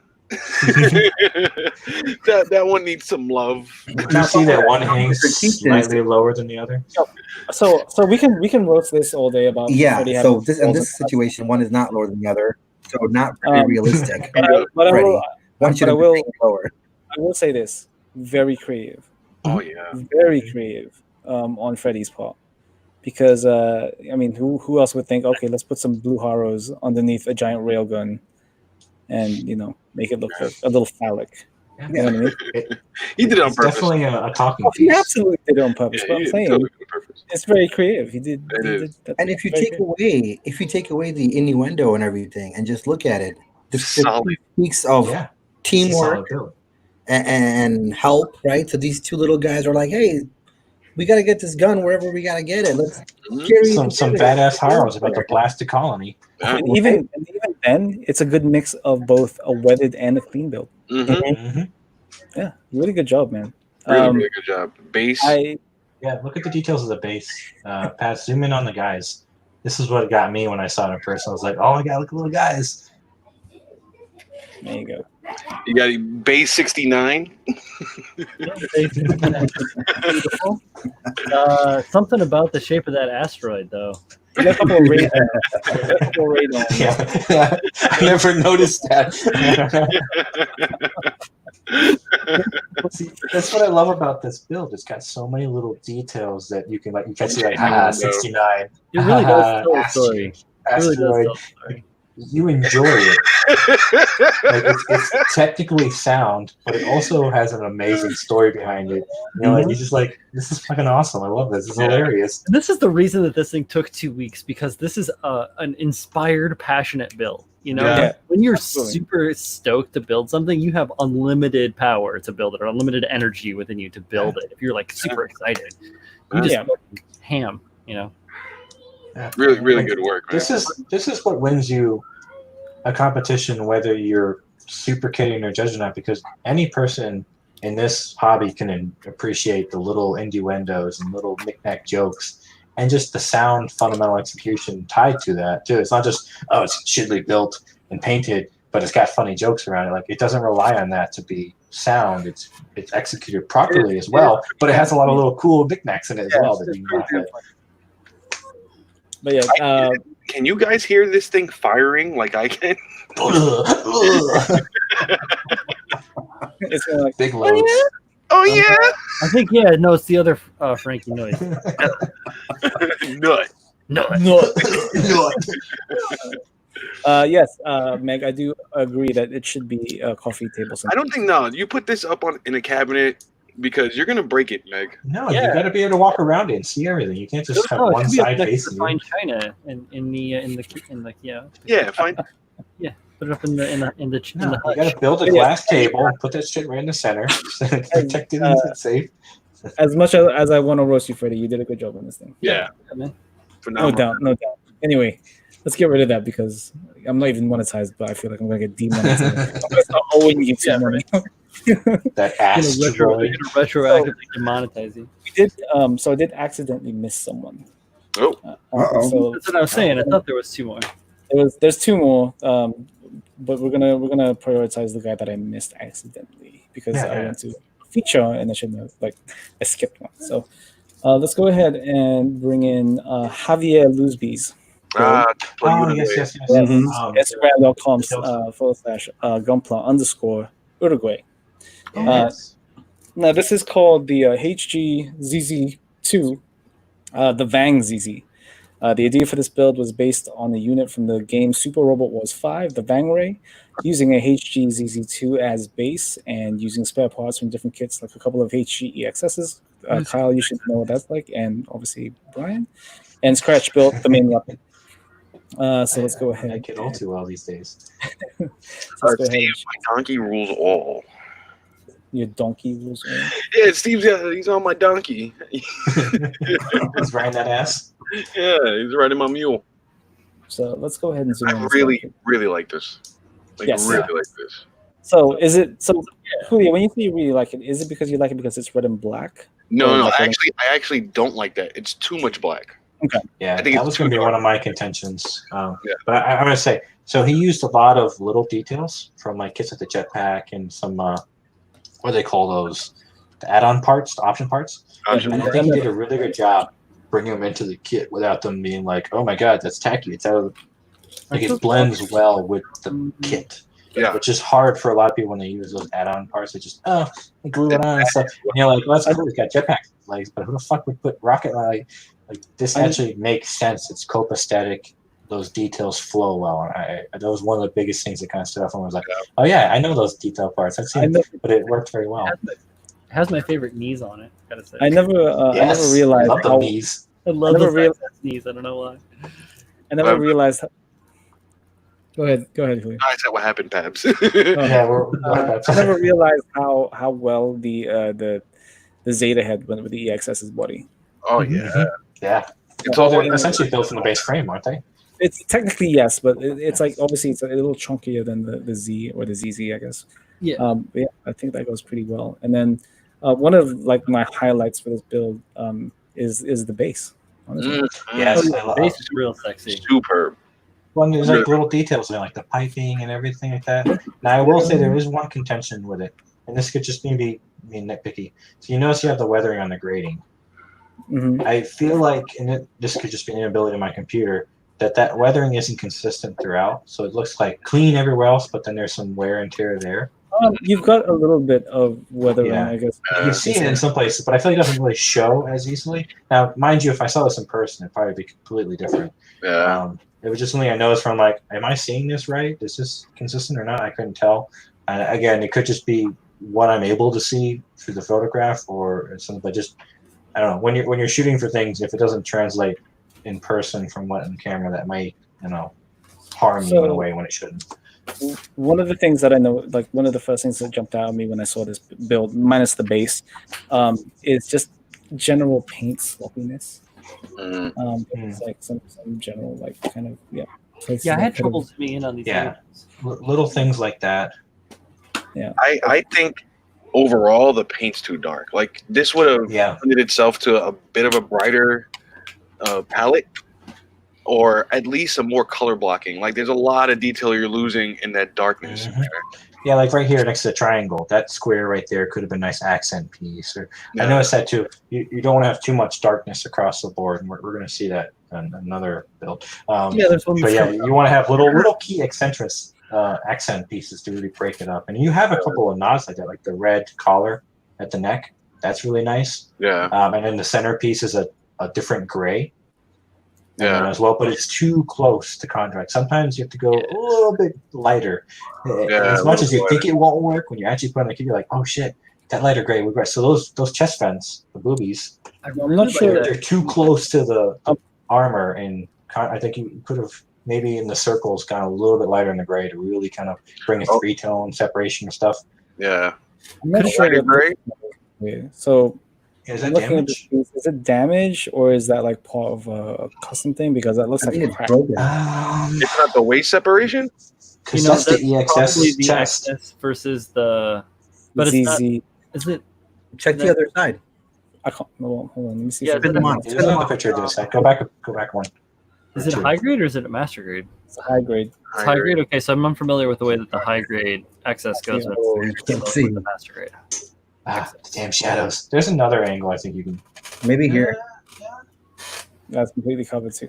Well, actually, No. If you look, it looks like it's consistent. Hard separation. Yeah. Hard separation. So does the high grade XS transform like the master grade XS transforms? I think so, but I'm not sure. Because if that's No, it doesn't. Because if it doesn't. does, then those. I have the image. It doesn't. it doesn't look as messy. Right. Yeah, it looks like it's more separated on the other side. Yeah. Yeah, it looks broken. Just the way it's. Oh, here, it's a good point. So let's zoom in here and look at the left face. So look at the roughness of the paint there. It's smooth everywhere else, but that really stands out when you get a certain point of lighting on it. Whenever I see something like this, like I think of one major thing, and that's he painted this. He may or may not have painted this with an airbrush, but he definitely top coated this with a spray can. Oh yeah, I saw the silvering on the. It does weird shit. Yeah, and I think that was consistent because I've seen frosting on kits Vallejo really ruin a base paint job.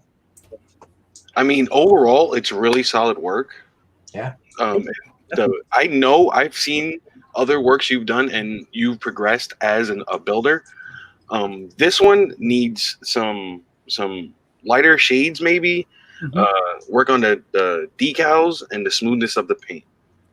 But that's all I can really pick out from this, because this is phenomenal. It's I very love clean. It just needs to be little details. Hold on. One at a time. Okay, go. Yeah. okay. Who's going? Somebody talk now. Okay, I'll go. It just needs to be a little bit cleaner. That's all. Like just, I think attention to detail in most places. Plus, I think some of these stickers look like they came off of a. No, those are water slides. Are they accurate? Okay. Water slides. Yeah, they're not stickers. They're water slides. They need to be blended in more. But in more. Yeah, some salt. Yeah, use a setter and definitely top coat them shits. I'm not a big fan of this particular kit itself, but it's got a Z in it, so it's a winner in my book. Got more than one Z. I really do love It's a double Zeta.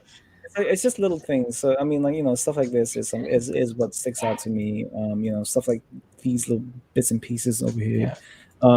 Definitely like the decals and the roughness in general. Just add a little bit more care.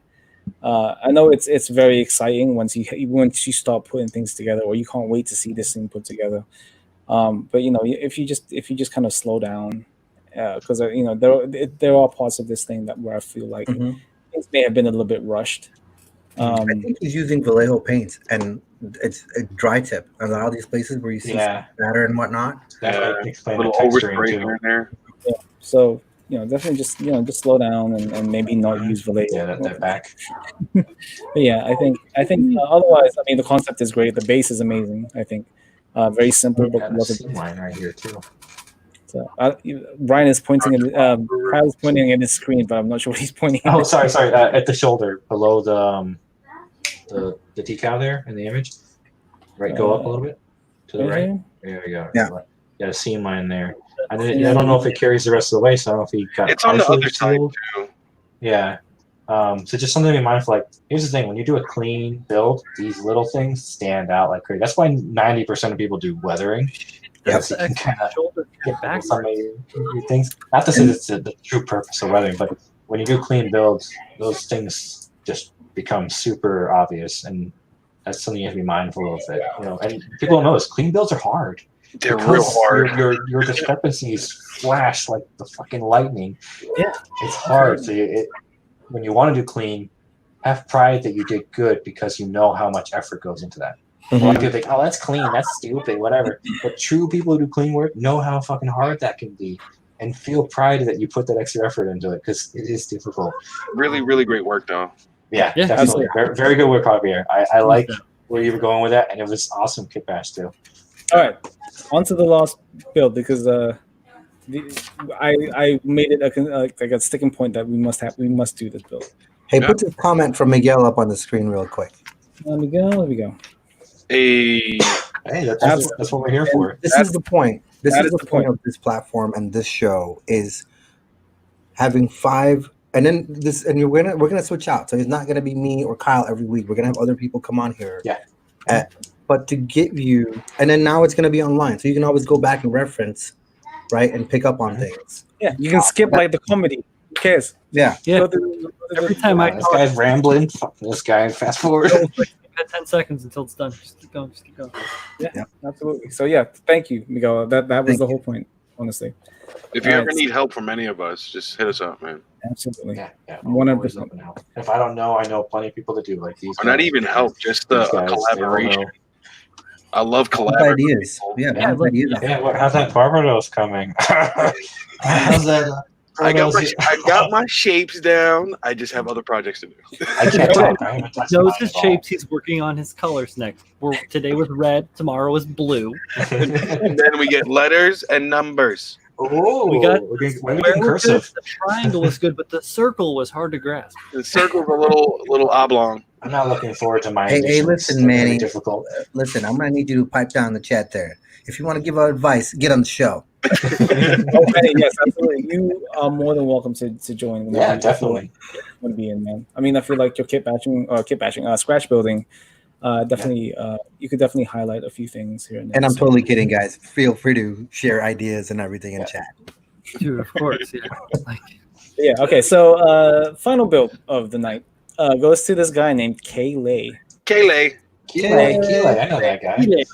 Goes by the Grim handle at Clueless Gunpla Builder. Now I don't know how that's spelled because he just typed out, didn't put any kind of underscore if there's any underscore in there or anything like that. So there's underscores. All you have to do is search Clueless Gunpla Builder. I'm sure his face will pop up at some point.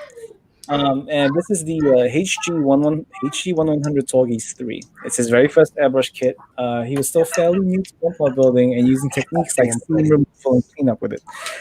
Kit is totally painted in Vallejo. Oh, I can't believe I almost just threw up saying that word. I'm just kidding. I'm so kidding. With a combination of airbrushing and hand-painted elements. So let's go ahead and share this guy. And if you guys, Freddie wants to know where he's invited. Another invite for anything ever. Yeah. Right? Freddie went on an expedition like Dave Chappelle. We don't know where he's been these last few years. Where'd you go, bro? Disappeared. All right, so let's go ahead and share. Boop. Mm. Oh, look at that So, doo-doo, man. Kyle, do you know Hot the first thing I'm garbage. going to say to you immediately? What? You know the first thing I'm going to say. Oh, yeah, Why I do you know what paint it all is. black? What is it? I'm going to say yes. Brian already just mentioned it. Why are you gonna paint all black, man? Hey, listen, some things are painted in black. SR-71, stealth bomber. Why Even then, those things aren't like They're full. not. Yeah, no, they're so- not actually black. They're all different. Everything. Again, I was new, and it took me a while to realize that because I come from a world of painting where black is black, and it doesn't. When you deal with the 3D, yeah, black is a huge no. I only use black for accents now. Yes, absolutely. Even then, I use like a very dark gray. Like I don't Oh use yeah, I black. got so many varieties of gray now. But yeah, that was the biggest folly. And what you won't see in this that you kind of can see it. Maybe in these newer pictures because it's got dust on it. But I used to joke that saying because in the competition I put this in, I won the favorite vote. But I always say it was the blind people that ended up picking it because it's very rough. They could feel my Gunpla. Oh, you know, all your friends voted for you. Yeah, such good friends. Well, that's the Super dust.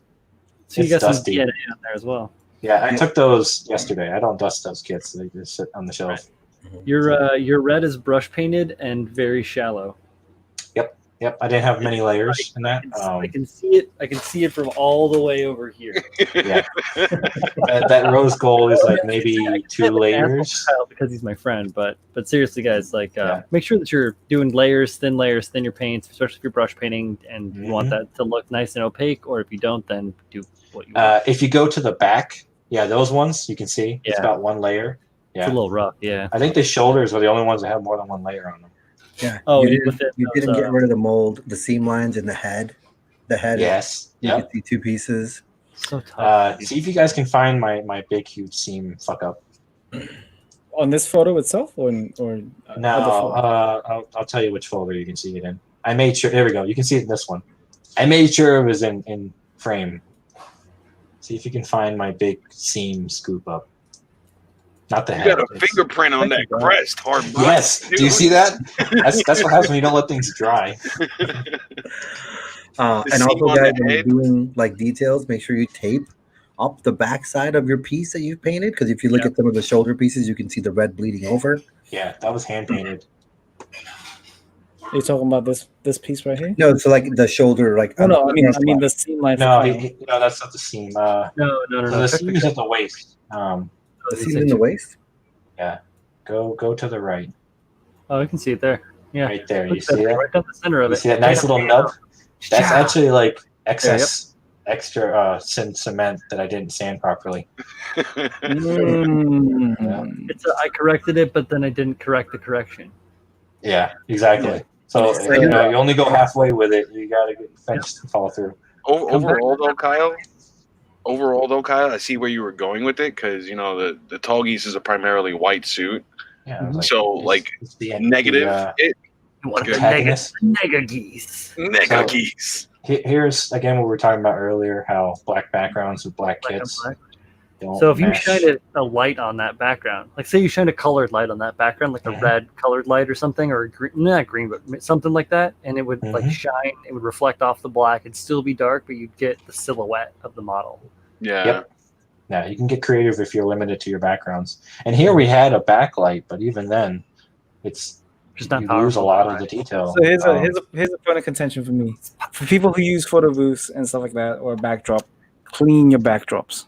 Yeah. Clean them. Make sure they're nice and non-wrinkled. Yeah, because these things will pop out at you if you have a dark background. Yeah.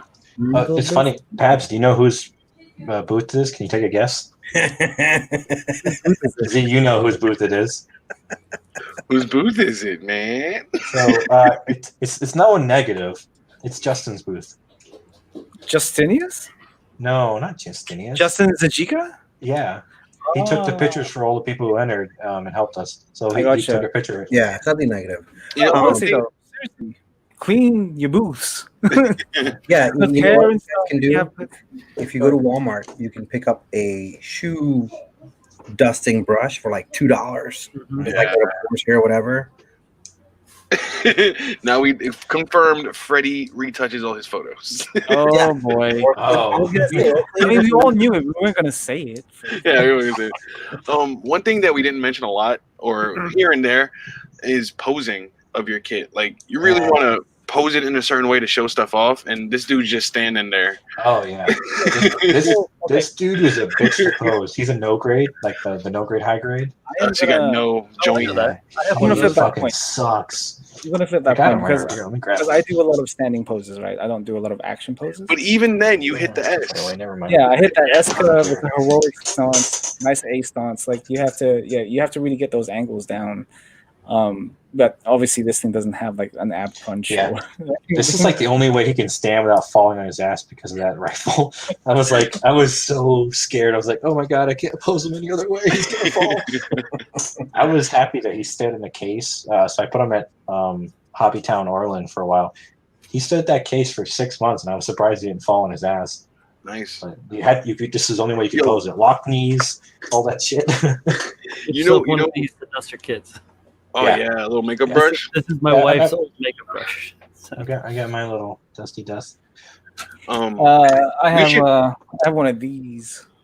Oh, you Okay. fancy. Nice yeah. guy. Got it. It's like I The got the $40 guy. $40 dust brush. Got it, hands duster. So I honestly think that we should all get our first kits and redo them. See how far we've come. I would if my should wife buy would a let high- me touch it. No, no. not Buy the kit another itself. one. Get a new one. Yeah, Oh, do it up. Just Yeah. to stand them side by side and see how far we've come. I'd like to do that because I really tested myself on this kit, having never I can't done do that. I airbrushing. can't do that. And Why? Well, so, let me like, make it. My first kit was a high grade G Gundam. oh, shit. Okay, I'm sure you can find it somewhere. Yeah, I know I I can Just know. when find you it. release them. Yeah, I can find it, but it's just like I've done it twice now, and I'm just like I've seen so many people do an amazing job with that kit. Like Donnie, like what Donnie's doing with the high grade version of that. Can you imagine trying to recreate Josh's? Oh yeah, Oh, I feel like I would just, it would just not be He's like like, I I'd set be the like, bar too high. Fuck. When I jumped back into the ring, I started with the HG Death Scythe, and that thing's a little brick. So I think if I get another one, HG 1100s are fucking horrible. it's a 144. Oh, okay. It's a little dude. So I think I want to get another one. First get you built. Yeah, I first wouldn't get mind you redoing this one. First get you There's painted. so much I'd want to do with it. It was the first kit I snapped up when I got back into the hobby. Yeah, because Yeah. you mean should I pick up the first kit that I snapped up or the first kit? The first kit when you started taking this seriously. Yeah. Oh, I can do a yeah, it was Zaku. literally the first kit ever. Yeah, I think that would be a good idea for a build off. I think we should do that. Right? Yeah, that'd be Your fun. first build, then and now. Yeah. This is your Gunpla life. We'll call it the Wonder Years. Yeah, here and now. Yesterday's Gumpla build off. Yeah, I think that would be cool. That would be a cool idea. Let's do that. I think we should do that for like anybody in the chat that wants to join in. I think that'd be Let's cool. let's finish up our other 85 builds first. Yeah, this is towards the end of the year. I have to find a high grade Here. 100 tall geese. They're not even easy to find anymore. Yeah, I mean, if you can't find it, we'll get All something $10. similar. Like, if you start with the HG Togis, then get the RG if it's a little easier to get. No. I'd like to stay true. I'm sure I can find it online. Should I Some look? Toggies 3. Yeah, you Yeah, can the probably find HC tall geese too. Plus, I want to get this. I want to paint the Zach doll that I come with. it. So I think It's like my that about does it, right? That's all the Yeah. that's all the submissions. Yeah, I think we're So yeah, there's 22 people still here. I know there was 25 total earlier, but if you guys have your friends who have not partaken, obviously you guys have kind of got the feel for what this show is going to be like. So tell your mom and dad and everybody else. Yeah. You know, If there were some things you liked about the show, or maybe some points of interest you can give us, we're open ears. I mean, we this is promise episode we're not 1, so we can for any grow money. from here. Okay, Yeah, we this don't is- pay for anything. this phenomenal. is all pilot. This is all liquid right now. So anything that you guys didn't like particularly, we'll try to lessen that. And anything you guys liked more of, we'll go ahead and we'll do more of, obviously. So Yeah, send us your critiques of Yes. ours. So Yeah. let's go ahead and do a couple of outros here. So let's go ahead and let's go with Brian over here. Hey, Big B. You guys probably already know me, Brian. Go by Bro Builder. You can find me on my YouTube channel where I stream Tuesdays and Thursdays. Actually, Tuesdays I'm with all these guys and doing some fun stuff. Always doing live streams or pretty regularly doing live streams. Next week's gonna be weird because I'm going back to work, so it's gonna be bizarre. But yeah, it'll be all right. So stop back through, and we'll see you guys next time. Thanks for stopping by. Yeah. Ooh, the chooch. You guys, I am Clipping Nubs. You can find me all over the internet. I do things all the time. Always look at me. Always. Wet Palette Wednesdays. Oh, Wet Palette Wednesdays at 7 p.m. Eastern. It's super, super fun. I love hand painting. Tell them where they can find it. Oh, you can find it on YouTube/Julio Aponte. You'll find a little skull head. It's mine. On Twitch. I stream Tuesdays with I stream on Twitch here and there whenever I can. Tuesdays on Bro Builder Brian's show, and then Fridays Mechanisms. I'm doing a lot of stuff. I'm overwhelmed. Write everything down. Everywhere. It's a lot of streaming. I want to start a roast show now. After It'll be this the one. complete opposite of this. It'll be really, really nice builds. I'm just going to tear apart. Just for like nonsense. Doesn't even make sense roasting. It'll be CritiQual builds. CritiQual. Cow. Call it the Gunpla Roast Show. Yeah. I actually got a new pin. Ooh, Brooklyn. Brooklyn Company. Come get your roast. The oven's preheated. We're ready to roast. Thank you, Julio. Thank you. No problem. There you go. Oh, hey. I'm Keeley, also known as Special K, also known as Closed Comfort Builder.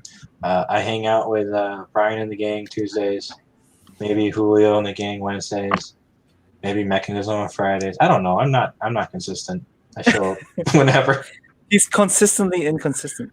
Yeah, I'm a busy man, being all Yeah, tired totally and shit, understandable, and bro. sleeping early and not doing what I'm supposed to do. And Yeah. no, it was a pleasure. Thank you for giving us the opportunity to do this stuff, Babs. Yeah, man. Yeah, It was a thanks. blast. And thanks for people who submitted. I know that it takes a level of risk. Take a lot. You Yeah. give other people the right to shit on your stuff, per se. And I hope we did a good service to everyone who submitted, and I look forward to seeing more from you guys. Yeah.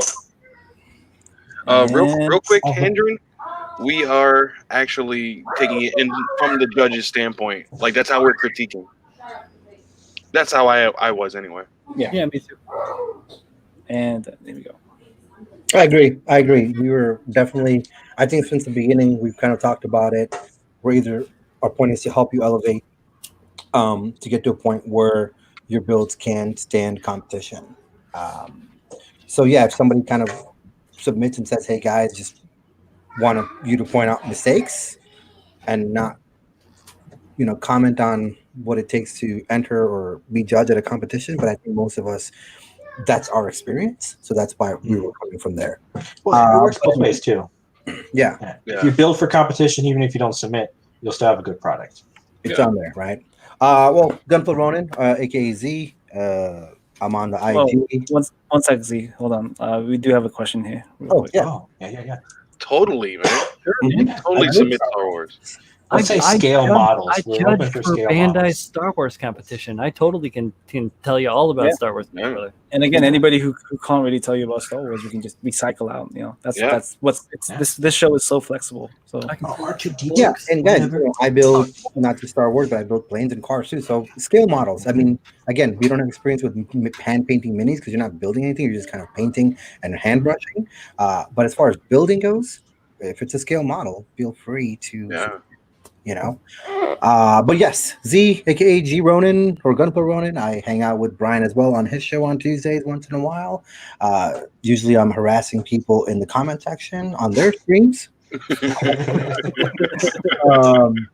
But if you're looking for me, I am most of the time on IG. I do have a channel, doesn't have any content on there yet, but eventually and hopefully soon it will. Again, YouTube. And one day I'll build something. So Got this. all right, thank you, Z. All right, back to me. Here we go. one more thing, Pabs. Oh, back to you. Guys, if you do need stuff to build, Galactic Toys, USA Gundam Store. Yes, sir. Exactly. Yeah, Hit Go 'em talk up. to Zach. Go talk to Adam. absolutely. All Good right, people. now back to me. There you go. I'm not as good as the Old Spice guy. Anyway, Look at him. Now but, look at yeah, me. first of all, I want to thank everybody on this show. So, Brian, Julio, Oh, sure. Kyle, Z. No problem, man. Yeah, thank you. I mean, I feel like this went pretty well. And it probably wouldn't have gone as well if you guys weren't on it. So, first of all, thank you to you guys, and then thank you to everybody who watched tonight. And anybody, especially everybody who submitted. Like Kyle said, there is a small kind of like piece in your mind that says, "Oh, they're gonna fucking roast me," but that was never the point of this show. So hopefully you guys found some of this helpful. Hopefully you guys will take away the critiques from some of these builds and kind of will light a fire under your butts and take it to that next level. This show will be back very soon. Who knows when? I'll probably try to start making things more normal once we finalize everything. What was that? 2 weeks or a month. 2 weeks or a month? There you go. 2 weeks or a month. Let's say a month, and if we're gonna slow it down because we get more entries, we can say 2 weeks. How's that sound? Yeah, there you go. That sounds good to me. So if we get like a good number of submissions, then I'll obviously make the episodes a lot closer together. If we're not getting as many submissions, I'll spread them apart. So with that being said, you guys can find me on Instagram, Chris_Pabs. On YouTube, youtube.com/Red Suns. The E in red is 3, the S in Suns is 5. I wish YouTube would let me change it, but they won't. So here we go. Did you change it through your Google account that you have linked to it? I tried. It won't let me. I thought there was a way It to won't do it. let me. Man, Don't forget to hit that like button. Yeah, hit that like button, hit subscribe. So you don't have to type R3D5UNZ anymore. Hit Hit the that bell like. for notifications. You don't have to do that. You just said subscribe. I'm good with that. But yeah, if you guys enjoy this, or if you know anybody who would like to submit their builds or anything, and didn't catch the stream, link them to it. Show them. And with that being said, guys, I wish you all a good night. Thank you for joining us, and we will see you next time. Peace. Bye. Bye.